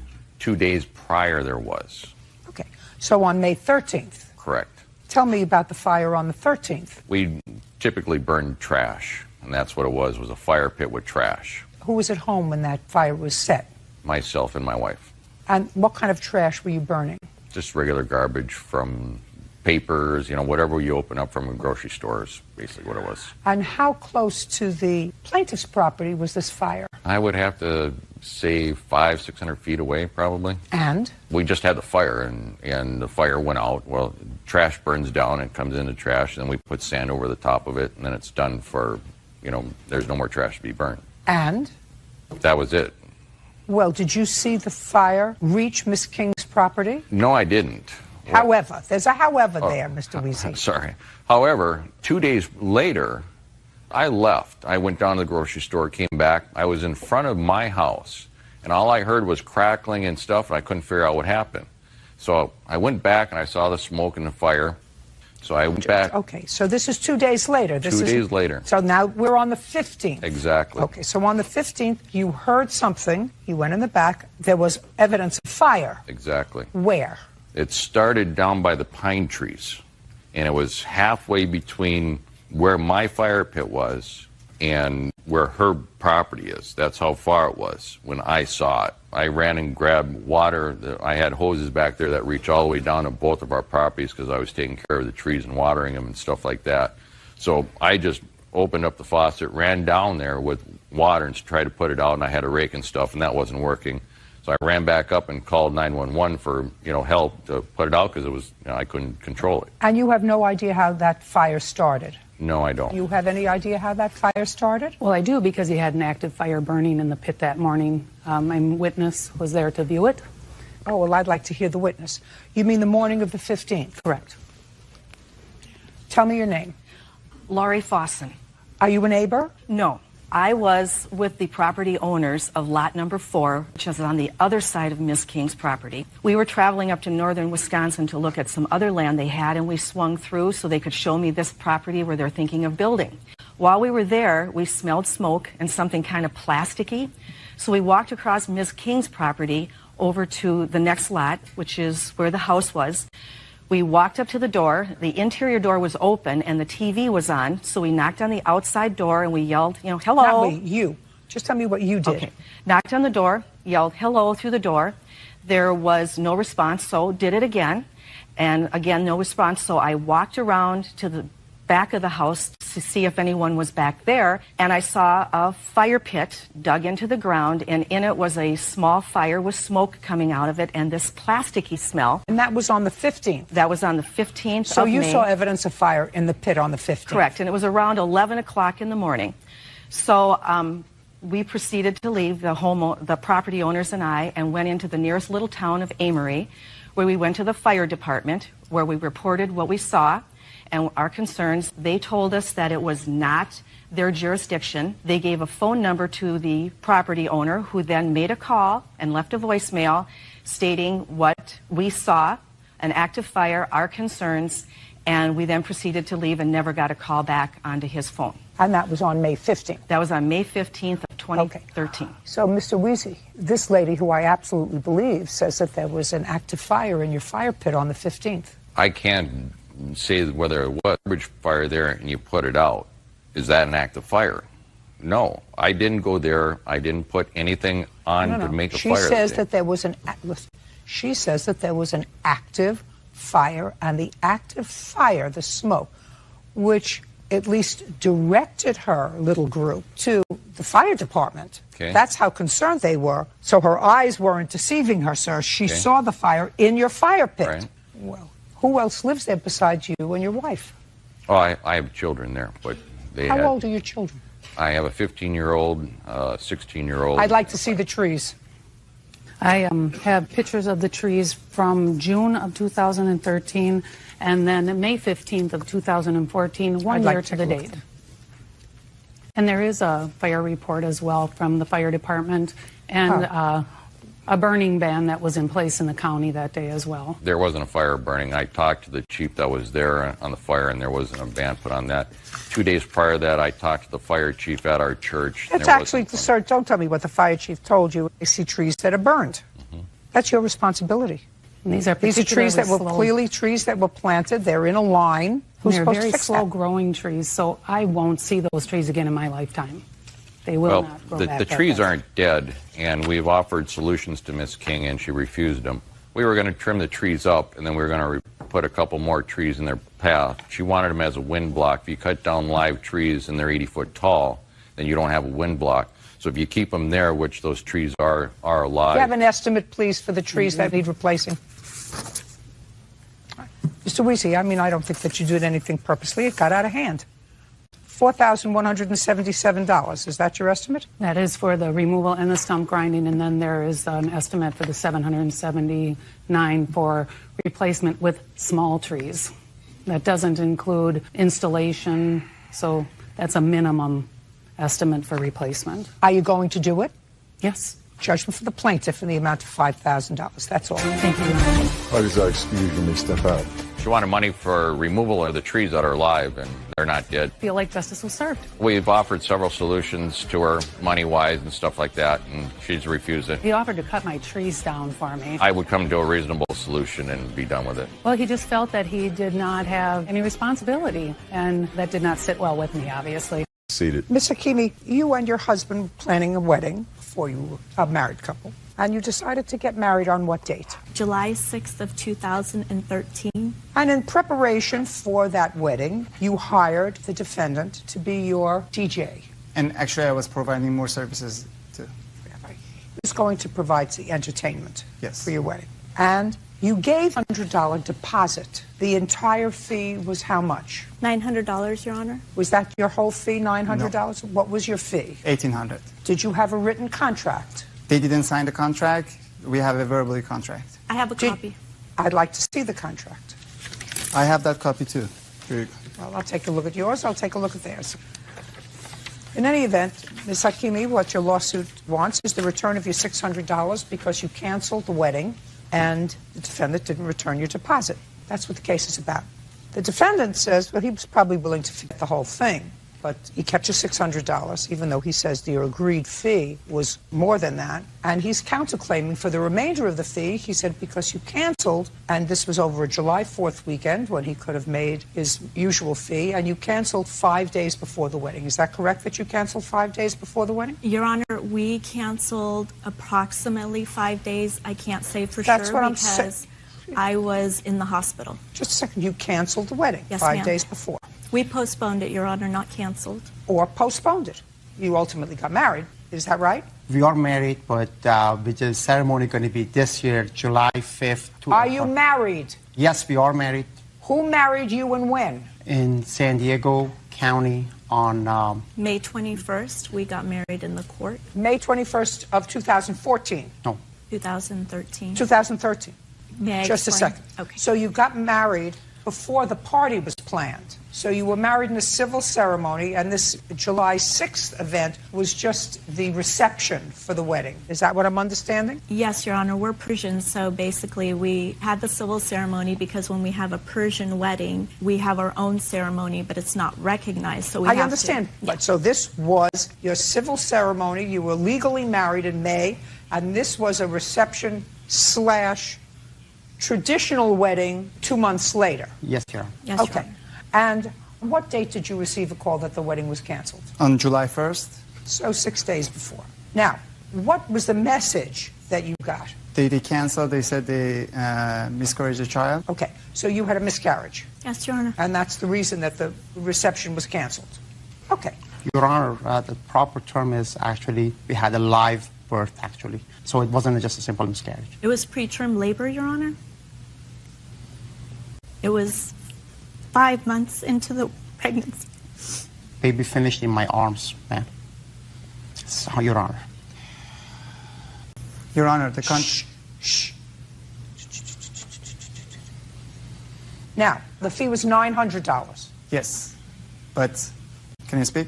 Yeah. Okay. I emailed the contract for the basic DJ Now, package. listen to me. You said your fee was $1,800. Yes. It says you prepared this agreement. This was the beginning, and later on they add more services. I don't care whether they added more services. This is the written contract. Do you have any other written agreement? It's a written contract, but they didn't sign it. No, and you they didn't- signed it. You signed. Listen to me. Careful.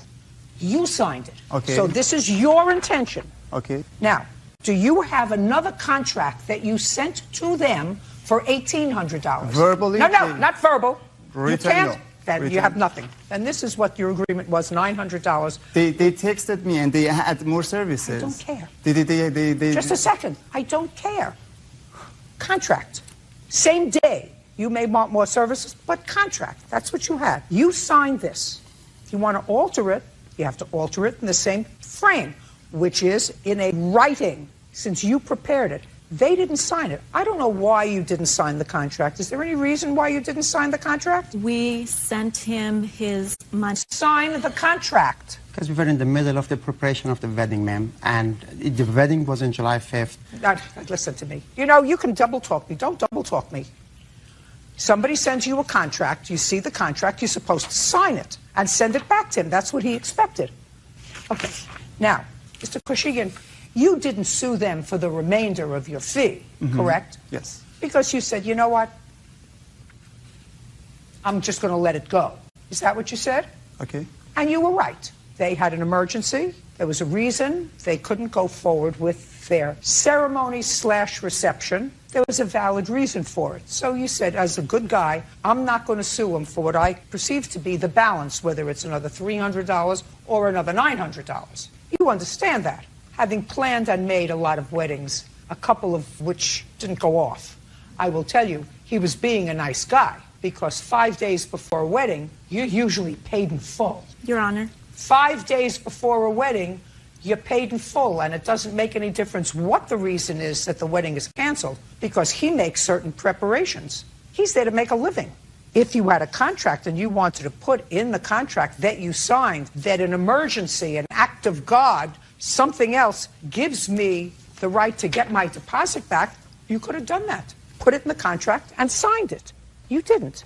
You had a valid agreement with him. He's a working man. You have to pay him. Your Honor, please may I add one point? Yes, I'll hear you. He was obviously not the only vendor that we worked with. We had a venue. We had people that were taking pictures for us. All of these vendors were so willing to work with us and were so sympathetic and gave us extensions, and all have been willing to work with us. Absolutely. And he was the only one that acted accordingly. I'm not. This, like you said, this was an act of God. We at It no wasn't time. in your, no, it wasn't in your contract. There was no provision for that in your contract.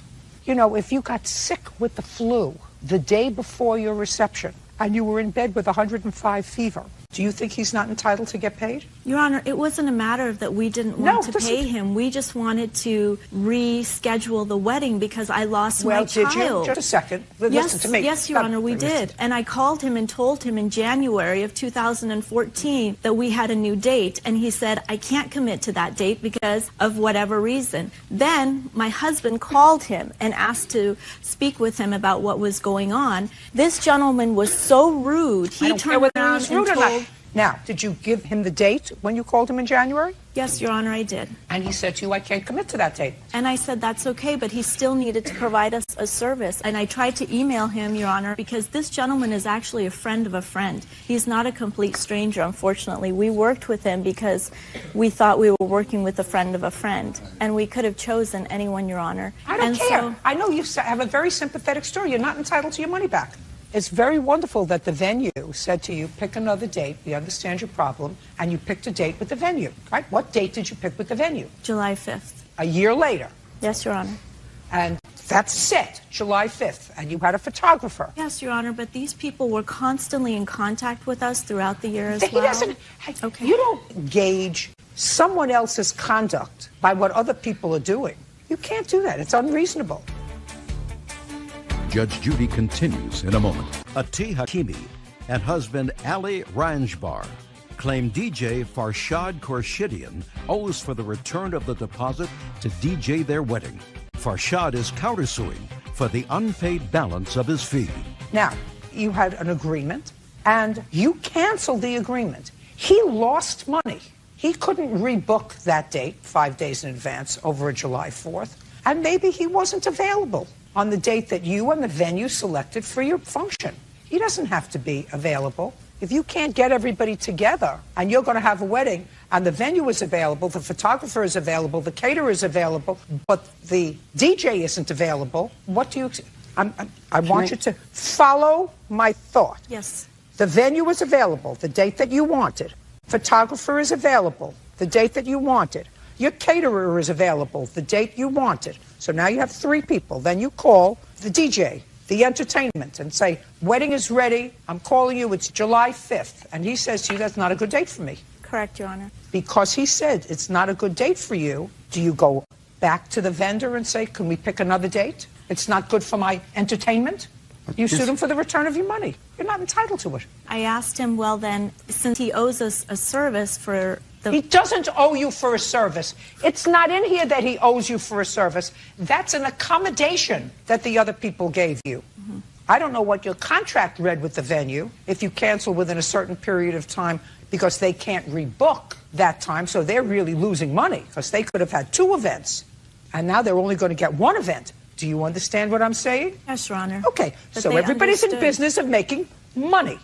You've taken a venue that could have had a party on July 6th, 2013, which is your party, and made $5,000. And then July 5th, 2014, and made $5,000. So now together they made $10,000. Well, because they were nice to you, they're only going to make $5,000. That's very nice of them. That's not the standard for him.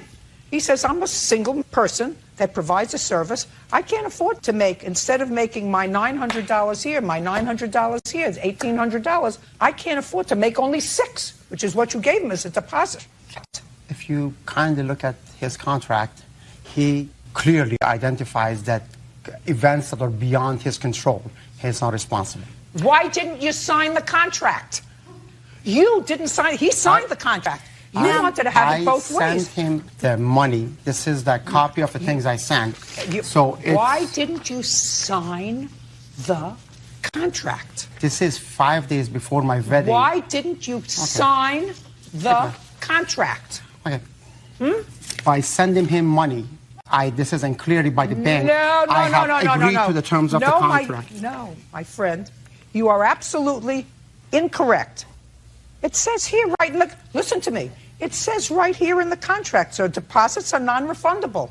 I mean, if you are looking at this contract, that's what it says here. There is a reason, Mr. Ranjbar, that you didn't sign this contract. You're a very intelligent man.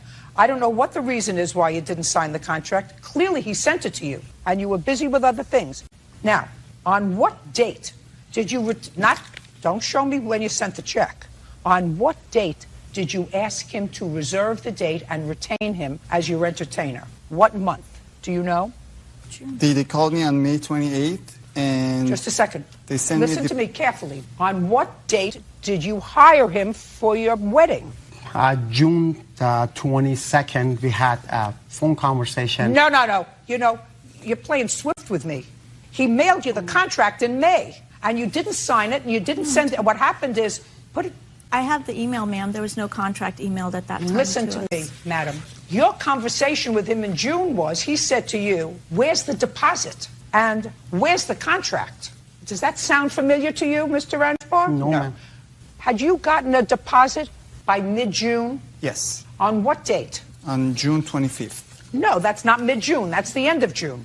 That's 10 days before the wedding. June 25th. And you sent this contract out in May. May 28th. You get nothing. Not only did you get nothing, I think he was being nice to you by not saying to you, you know what, you really owe me my whole fee because I couldn't book that date.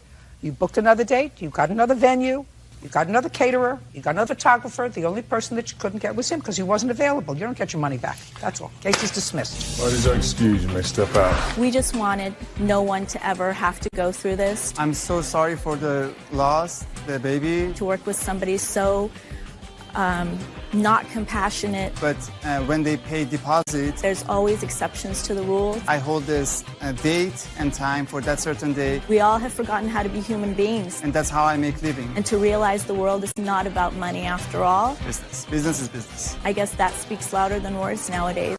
And now, the next case. All parties in the matter of Lewis versus Clark. Step forward. Norman Lewis is suing his former son-in-law, Rogers Clark, for the unpaid balance on a truck he purchased for him and his stepdaughter. Mr. Clark, I'm going to start with you, sir. you were for a brief time married to Mr. Lewis's stepdaughter. Yes, ma'am. And while you were married to Mr. Lewis's stepdaughter, the two of you, let's say the two of you, were in need of a second car. Mr. Lewis was kind enough to offer to purchase a car for the two of you. And he did, and spent how much money, sir? A little over $5,000. And that was when? That would have been in October of 2012. Now, Mr. Clark, I am correct that you primarily use this truck. Yes, ma'am. And while you and Mr. Lewis's stepdaughter were still together, payments were made to Mr. Lewis on the truck. Yes, ma'am. And the truck was in your name and your wife's name. Yes, ma'am. But then you and your wife separated and ultimately divorced. Yes. You took the truck. Yes. You have the truck. Yes. You stopped paying for the truck. No, ma'am. Are you still paying for the truck? No, ma'am. Has Mr. Lewis been paid off for the truck? No, ma'am. So that you are driving the truck. The truck is now in your name alone? No, ma'am. It's in your name and your ex-wife's name? Yes, ma'am. Wonderful. If the truck was in your name alone, Mr. Clark, would you pay for the truck? Absolutely. Great. Isn't that wonderful? Do you have the title? I do have the title. Wonderful. You're the ex-wife? Yes. Great. Why don't you sign the title over to Mr. Clark? Your Honor, may I make a comment? Yes. My daughter also executed a state of Colorado power of attorney for motor vehicle purposes that actually assigned all right, title, interest, and responsibility to Mr. Clark. So then she wouldn't have any objection to signing over the title to him? I did not even know about that, Your Honor. Mr. Clark was informed of it. Fine. Let's be happy here. I'm Absolutely. about ready to make everybody happy and whole. Okay. Right? Great. You can step up and sign that, please. Do you have a pen that you can let them borrow? You have a pen in your pocket? I do not. That's a cell phone stylus.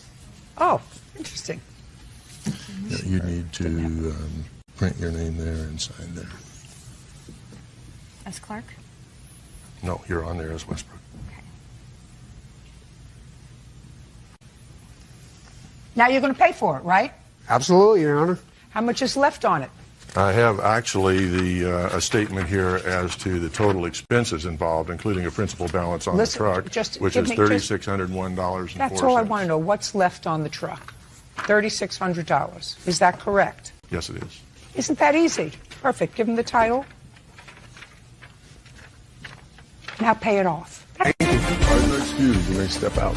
I'm happy it's the close of a chapter of my life. I gave him many, many opportunities to either pay me off or return the truck, and he declined to do either. It was just not going to happen. The situation is the poster child for no good deed goes unpunished. Just move on. Glad to put a stop to it and get on with life.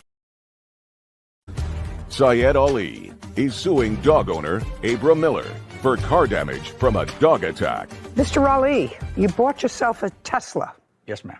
A new one? Yes. When did you buy it? I bought it on 6th of June. Of this year? Yes. How much did you pay for it, sir? 68. And there was a loan on the car? There's a loan on the car, yes. So you have full insurance on the car? Yes. What's your deductible? Deductible is $1,000.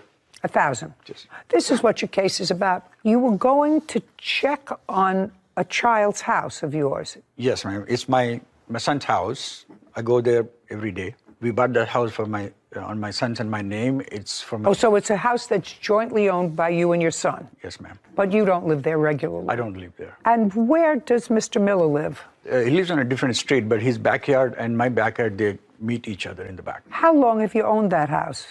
Since 2014. Long time. Long time. Have you met Mr. Miller? I met him a few times, yes. Mr. Miller, you recall meeting Mr. Ali? Yes, ma'am. Once, ma'am. And your son lives in the house. Anybody else live in the house? You live in the house. Is this a tenant in the house? She is a tenant. Yes. Does your son have dogs? No. And does the tenant have a dog? She does. What kind of dog? A Yorkie. You have a Yorkie? Yes. It's a small dog. Yes. Yes. So you have one Yorkie in the house. And you have 2 dogs. Yes, ma'am. What kind? A pit bull breed. Pit bull? Yes, ma'am. And the other? No, both are the same. Both are the same. One's actually the mom and the son. And how old are they? The mom's 10, the son's about 8. And you've had them for years? Since they were born. So June 16th, you go to check on the house. Yes. Tell me what you saw when you pulled up to the house. When I went there to the house to check my mail, I saw 2 dogs. Where did you see the 2 I dogs? saw them in the porch. On your porch? Yes. Okay. Had you ever seen? The big size, there are black and white, and they're, One was black and white or both black and white? No, the one is black and white, and I have some pictures of them. Oh, you took photos? Yes, ma'am. Yes, Judge. You took photos of them on the porch or initially when you saw them? After I saw them, I was walking out, then I took the picture. Okay, may I see the photograph? Take out the photographs of your dogs.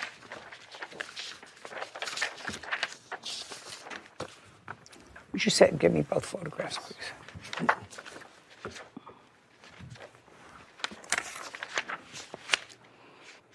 I see. One is black. One is white. And one is fawn color and white.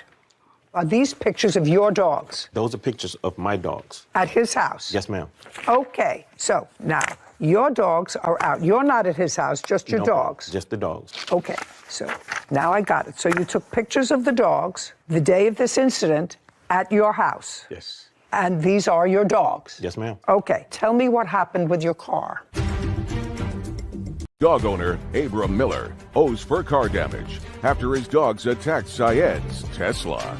Okay, tell me what happened with your car. Then I realized that I think maybe I need to get away from them because they were very ferocious and growling. And I quietly walked away from them, go to my car, lock myself in, and I said, I need to get out. So I saw them, they were jumping all around my car and biting everything. They were biting what? Biting the right side of the tire, this side, and the rim and all that. What your claim is that the dogs caused a substantial amount of damage to your car. Right. May I see the photographs of the damage?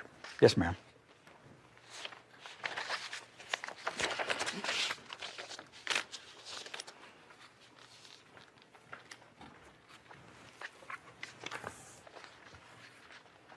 So the car had scratches on it, I see. And what about the wheel rim? And they went into the front and bit on the bumper. May I see that?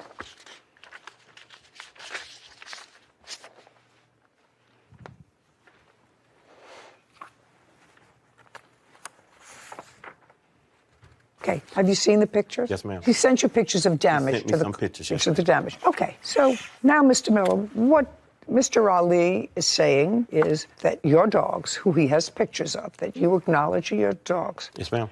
caused damage to his car that he had for a week, that he paid almost $70,000 for. The dogs were clearly outside of your control. They were out of your control because you acknowledge that the photographs of them are without collars, without leashes, nobody around them, and the photographs are taken at his house. I'd like to hear a defense. Your Honor, there was no way for my dogs to have done the damage. My dogs are older. One of them has no teeth. We have to put water and stuff on her food just so she can eat. The other dog's teeth are filed down. Both of them are up in age.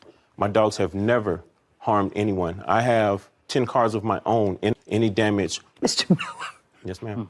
That's why they call dogs dogs. They're animals. Yes, ma'am. Because on one dog, it looks as if the incisors are filed down a little bit. Still has teeth, but the incisors are filed down. Is what you're telling me that that was a natural process, or you had them filed down? No, ma'am. Absolutely natural. Absolutely not what? Absolutely natural. Absolutely natural. Okay, so the dogs still have teeth. They are smoother rather than sharp, but they still have teeth. Okay, but that's why they're dogs. You weren't there to witness this, so I have to assume that what the plaintiff tells me is true because his evidence is consistent with that. He has photographs of your dogs outside of your control, no collar, no leash, at his house. And he said that he took those to his car. Now, somebody has that problem. They don't want to blame the wrong person. And the dogs he's identified as causing the damage are your dogs. I'm still waiting for a defense. You mean the fact that they've never done it before you think is a defense? No, ma'am, not. What were they doing outside of your control? They actually got out of my yard from a previous tenant of his dogs that dug a hole up under my gate. Just a second. So a previous tenant of his had a dog. I had several dogs. Several dogs. Yes, ma'am. Doesn't live there anymore, dug a hole under the fence. When did that happen? That was earlier that year. Okay, and when did you first discover it? I didn't realize it until after this incident. Are you trying to tell me that it happened earlier in the year and your dogs just found the hole? They had never been out before? Is that what you're trying to tell me? Yes, ma'am. Oh, I don't believe that, sir. You're responsible for his deductible. Did you have the car fixed?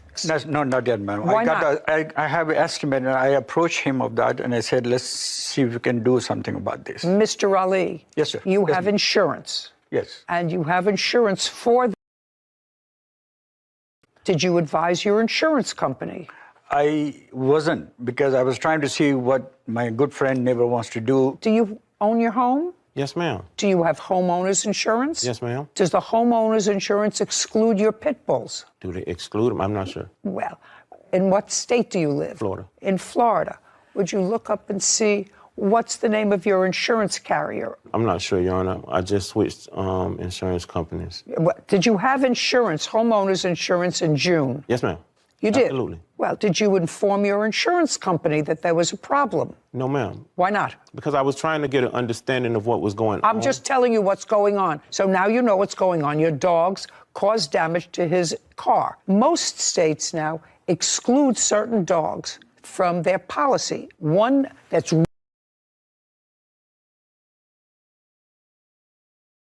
insuring them. You do understand that? Yes, ma'am. Okay, so now you understand that your policy exclude your pit bulls. I don't think so. No, ma'am. Well, I don't know, and I don't know how to find that out unless you can give me a definitive answer, Sarah. It depends upon the insurance company. It does. Yeah, and you don't remember your insurance company. So, Mr. Ali, he's not paying the $8,000 that it's going to take to fix your car. That's what you have insurance for. Okay? But he's going to pay the deductible. You have insurance. It's a brand new car because you have a loan. So you must have insurance, which I'm sure you do. Yes, I do. Then if you were having a difficult time with Mr. Miller and his insurance, which I could probably understand because it may exclude his dogs from the policy, you have to advise your insurance company. And I don't understand why you didn't do that. But I was going to see if he wants to go ahead and fix it. Well, he's not paying $8,000 to fix it. He's going to pay the $1,000 deductible on your policy. He was suggesting me that he could just go and get a spray paint and paint that little thing. And I didn't like that idea. And I said, let's go to Tesla and have it done by the properly from... Absolutely. For the plaintiff in the amount of $1,000, which covers your deductible. We're finished. This court is adjourned. Animal control said my dogs were so loving and peaceful. They showed no aggression to them. I mean, I like to have people as good neighbors. Even after they put the pole and the hoop around their necks, my dogs were wagging their tails. The neighbor's dog has some damage to my car, and I want the neighbor to be up to that responsibility. The plaintiff bought a new Tesla and has a loan on the Tesla. When you have a loan on a car, you're required by the lender to maintain insurance, both collision and liability. This is not a malicious act. It was a careless act. And I think he should use his insurance to pay for it. I think it was fair. I don't think that there was an issue of fact. Did you? No, I didn't. I think that that was fair because you have insurance for that purpose so that you don't have to pay $8,000 out of pocket to fix damage from it. Kelly and Robert Burrows are suing their former friends, Marina and David Quadra, for illegal eviction and property damage. Court come to order. All rise. Have a seat, everybody. Hello, Judge. Case 2072, Burrows versus Quadra. Thank you. You're welcome. Mr. and Mrs. Quadra, you were living in a home, in a house? Correct, a townhome. That you didn't own. And for how long had you been renting that home? We did not rent out the home. How long, if you didn't own it, then you were renting it? We rented it for 2 years, Your Honor. It gets scarier if you have a fixed position in your head so that you're not listening to my questions. Do you understand? Yes, Your Honor. When did your lease start? July of 2020. And when was it to terminate? It was terminated August 1st, 2022. And it was terminated by an eviction? Correct. And you were evicted because the landlord said that you sublet the apartment to these people and their family? Correct. And they were people who you knew, both in the military? Just him. What do you do? I'm a federal employee. And you? I'm active duty, ma'am. But you knew each other from work? Correct. Where did you move in August? National City, Your Honor. How far is that from your prior residence? It's about 30 miles south, Your Honor. Are you in a home that you own or that you rent? We are still renting. How much are you paying in rent? $21.50 a month. You have a signed lease? We do. When did that lease start? To live in National City? It is closer to where he is stationed. It is also the... Don't speak. Yes, Your Honor. How much closer? To his job. To his job. It went from a 30-minute drive to a 15-minute drive. Okay, so that's better. Correct. You were evicted. You were served a notice of eviction on what date? They let us know a month before August. They gave us a 30-day notice. Now, did the plaintiffs have any furniture in the home that you were evicted from? Prior to us being evicted, yes. Yes, prior to your being evicted. And what furniture did they have? 2 dressers and a bunk bed. Anything else? That's as far as furniture. And what furniture did you have in there prior to being evicted? A full living room. And when did you move that out? On what date? The 30th of July, 2 days before our moving date. So you moved out all of your furniture? Correct. And how much were you paying in rent in the place from which you were evicted? $25.95. Oh, I didn't write that down. How much were you paying in the new place? The place we are in now, $21.50. Substantially smaller. And substantially closer to his place of employment. Correct. Good. Now, do you want to tell me your version of how they came to be living in your house? We received a call one night. It was very late, 10 p.m. Robert was very upset, crying. He had nowhere to go. He? Correct. Robert had nowhere to go, and Kelly was asking for a divorce. He asked if he could crash on the couch. We have a toddler at home, so I asked him to sleep in our guest bedroom instead of the couch. He stayed that first original night, and the next day he needed to job hunt as he was jobless. We offered to watch his child. He looked for the job and came home. He asked us if he could stay for a while in that guest bedroom until he got onto his feet with the job. He offered money to just help out with utilities and how much? $1,000. $1,000 a month? No, just $1,000. And our words, when he had asked, and we asked him, how long do you think it will take you to get on your feet? It was just a couple weeks. Okay, so he was offering $1,000, correct, which was 40% of your rent, to stay for 2 weeks, to stay in your guest bedroom. Mm-hmm. Pretty decent. Did he give you the $1,000? He did. And he gave you the $1,000 on what date? He gave us the $1,000 on May 29th. And when did he start staying there? He started staying with us May 21st. Then what happened? He stayed with us for about a week. Everything was okay. He job hunted. I helped with the child. He confided in us that he wanted to work on his marriage with Kelly. He did not want the divorce. It was something that she had asked for. They wanted to work on it together and had asked if Kelly could come around to stay with him and the children and work on their marriage. When he moved into the guest room, did he take the children? Did he have the children with him? He did, but it was just on certain nights they were sharing. And then he asked if Kelly could come as well. Correct. The wife. And what did you say? Well, why couldn't he go home? He could not go home due to their relationship with her parents. Their parents. Oh, she was living with her parents. Correct. And they were both living with her parents. Correct. So he said, I can't go home. We want to work on the marriage. Could we come and stay here with you? Correct. They have 2 kids? They have 3. They have 3 kids. And how many dogs? 4. 4 dogs. So far, you get 4 stars if you let her come. I wish it would have worked that way. No. You don't understand that that's where I'm at so far. Yeah, of course. So now, May 29th, he gives you the $1,000. She moves in when with the dogs? So we had a long trip planned to Vegas. We let them know that after we had left, she could come stay while we were gone. What month? June? June, correct. How long were you away? We were away for 5 to 6 days.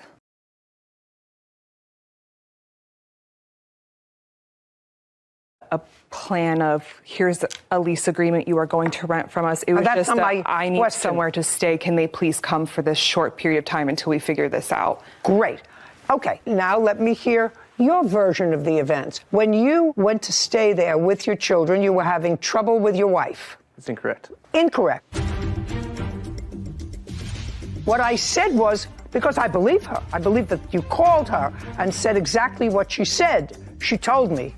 I mean, I didn't have to have Whitney read it back. I believe that that's what you said. So I don't want to hear baloney about school districts. You were having trouble with your wife. And later today. You can't have it both ways. It's a complicated case. It's not complicated. It's very simple. You didn't have a written contract. If you had an oral contract, that's one thing.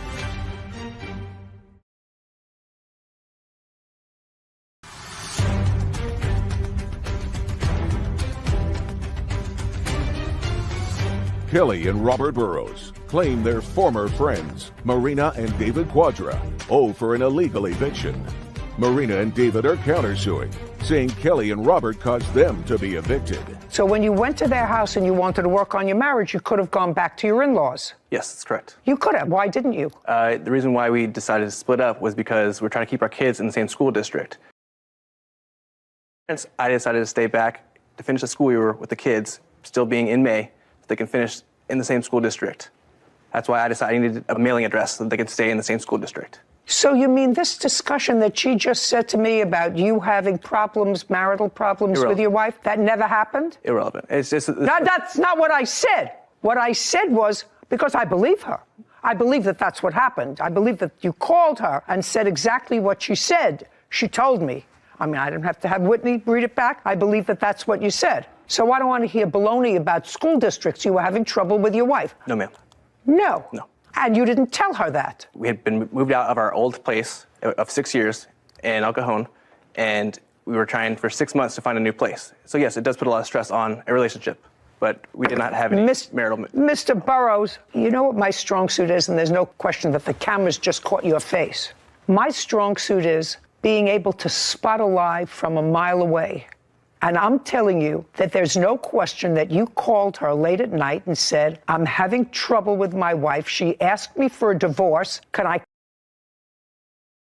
Liar. So maybe it wasn't true, but that's what you told her. Your Honor, may I speak? You want me to call your parents? Please do. Would you like me to call your parents? I'm just asking you, would you like me to call your parents? No. Of course not. That's an easy thing for me to do. Part of what was going on was that we lived in our home for 6 years and the homeowners had moved back in, and so they asked us to leave, and we had been actively searching for a home. So yes, it did put a bit of a strain on our marriage, and I took my dogs with me so that I can keep my operating business at my parents' house because I am a dog boarder, dog sitter, and I did not want to shut my business down. And during this time, tensions, little things happening at my parents' house. So I said, you need to go see if you can rent a room or find somebody that can help you in the meantime till we can actively keep searching for a place for our family. We tried 5 different homes and we didn't. I don't care. What I said to your husband was he lied to me.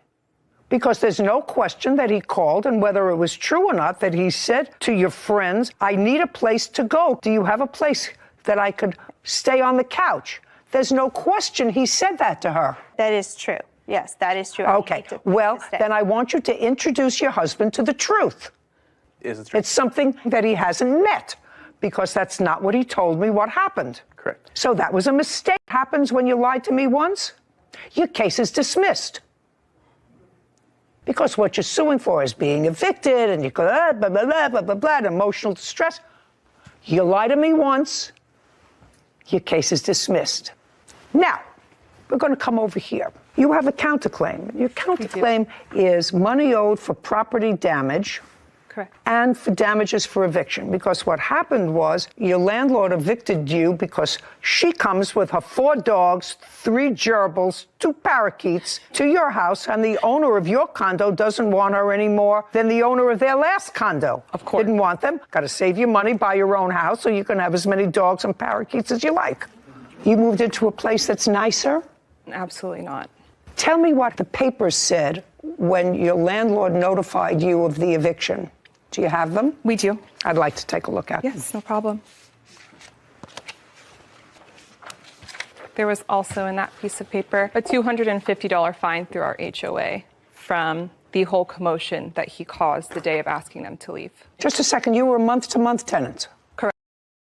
And then when the year was up, we moved month to month. They didn't evict you? No, they just gave us, they asked us Just a second, your lawsuit is for damages, punitive damages for an eviction. You weren't evicted. Well, we were asked to leave if we... No, they just decided not to renew your month-to-month lease.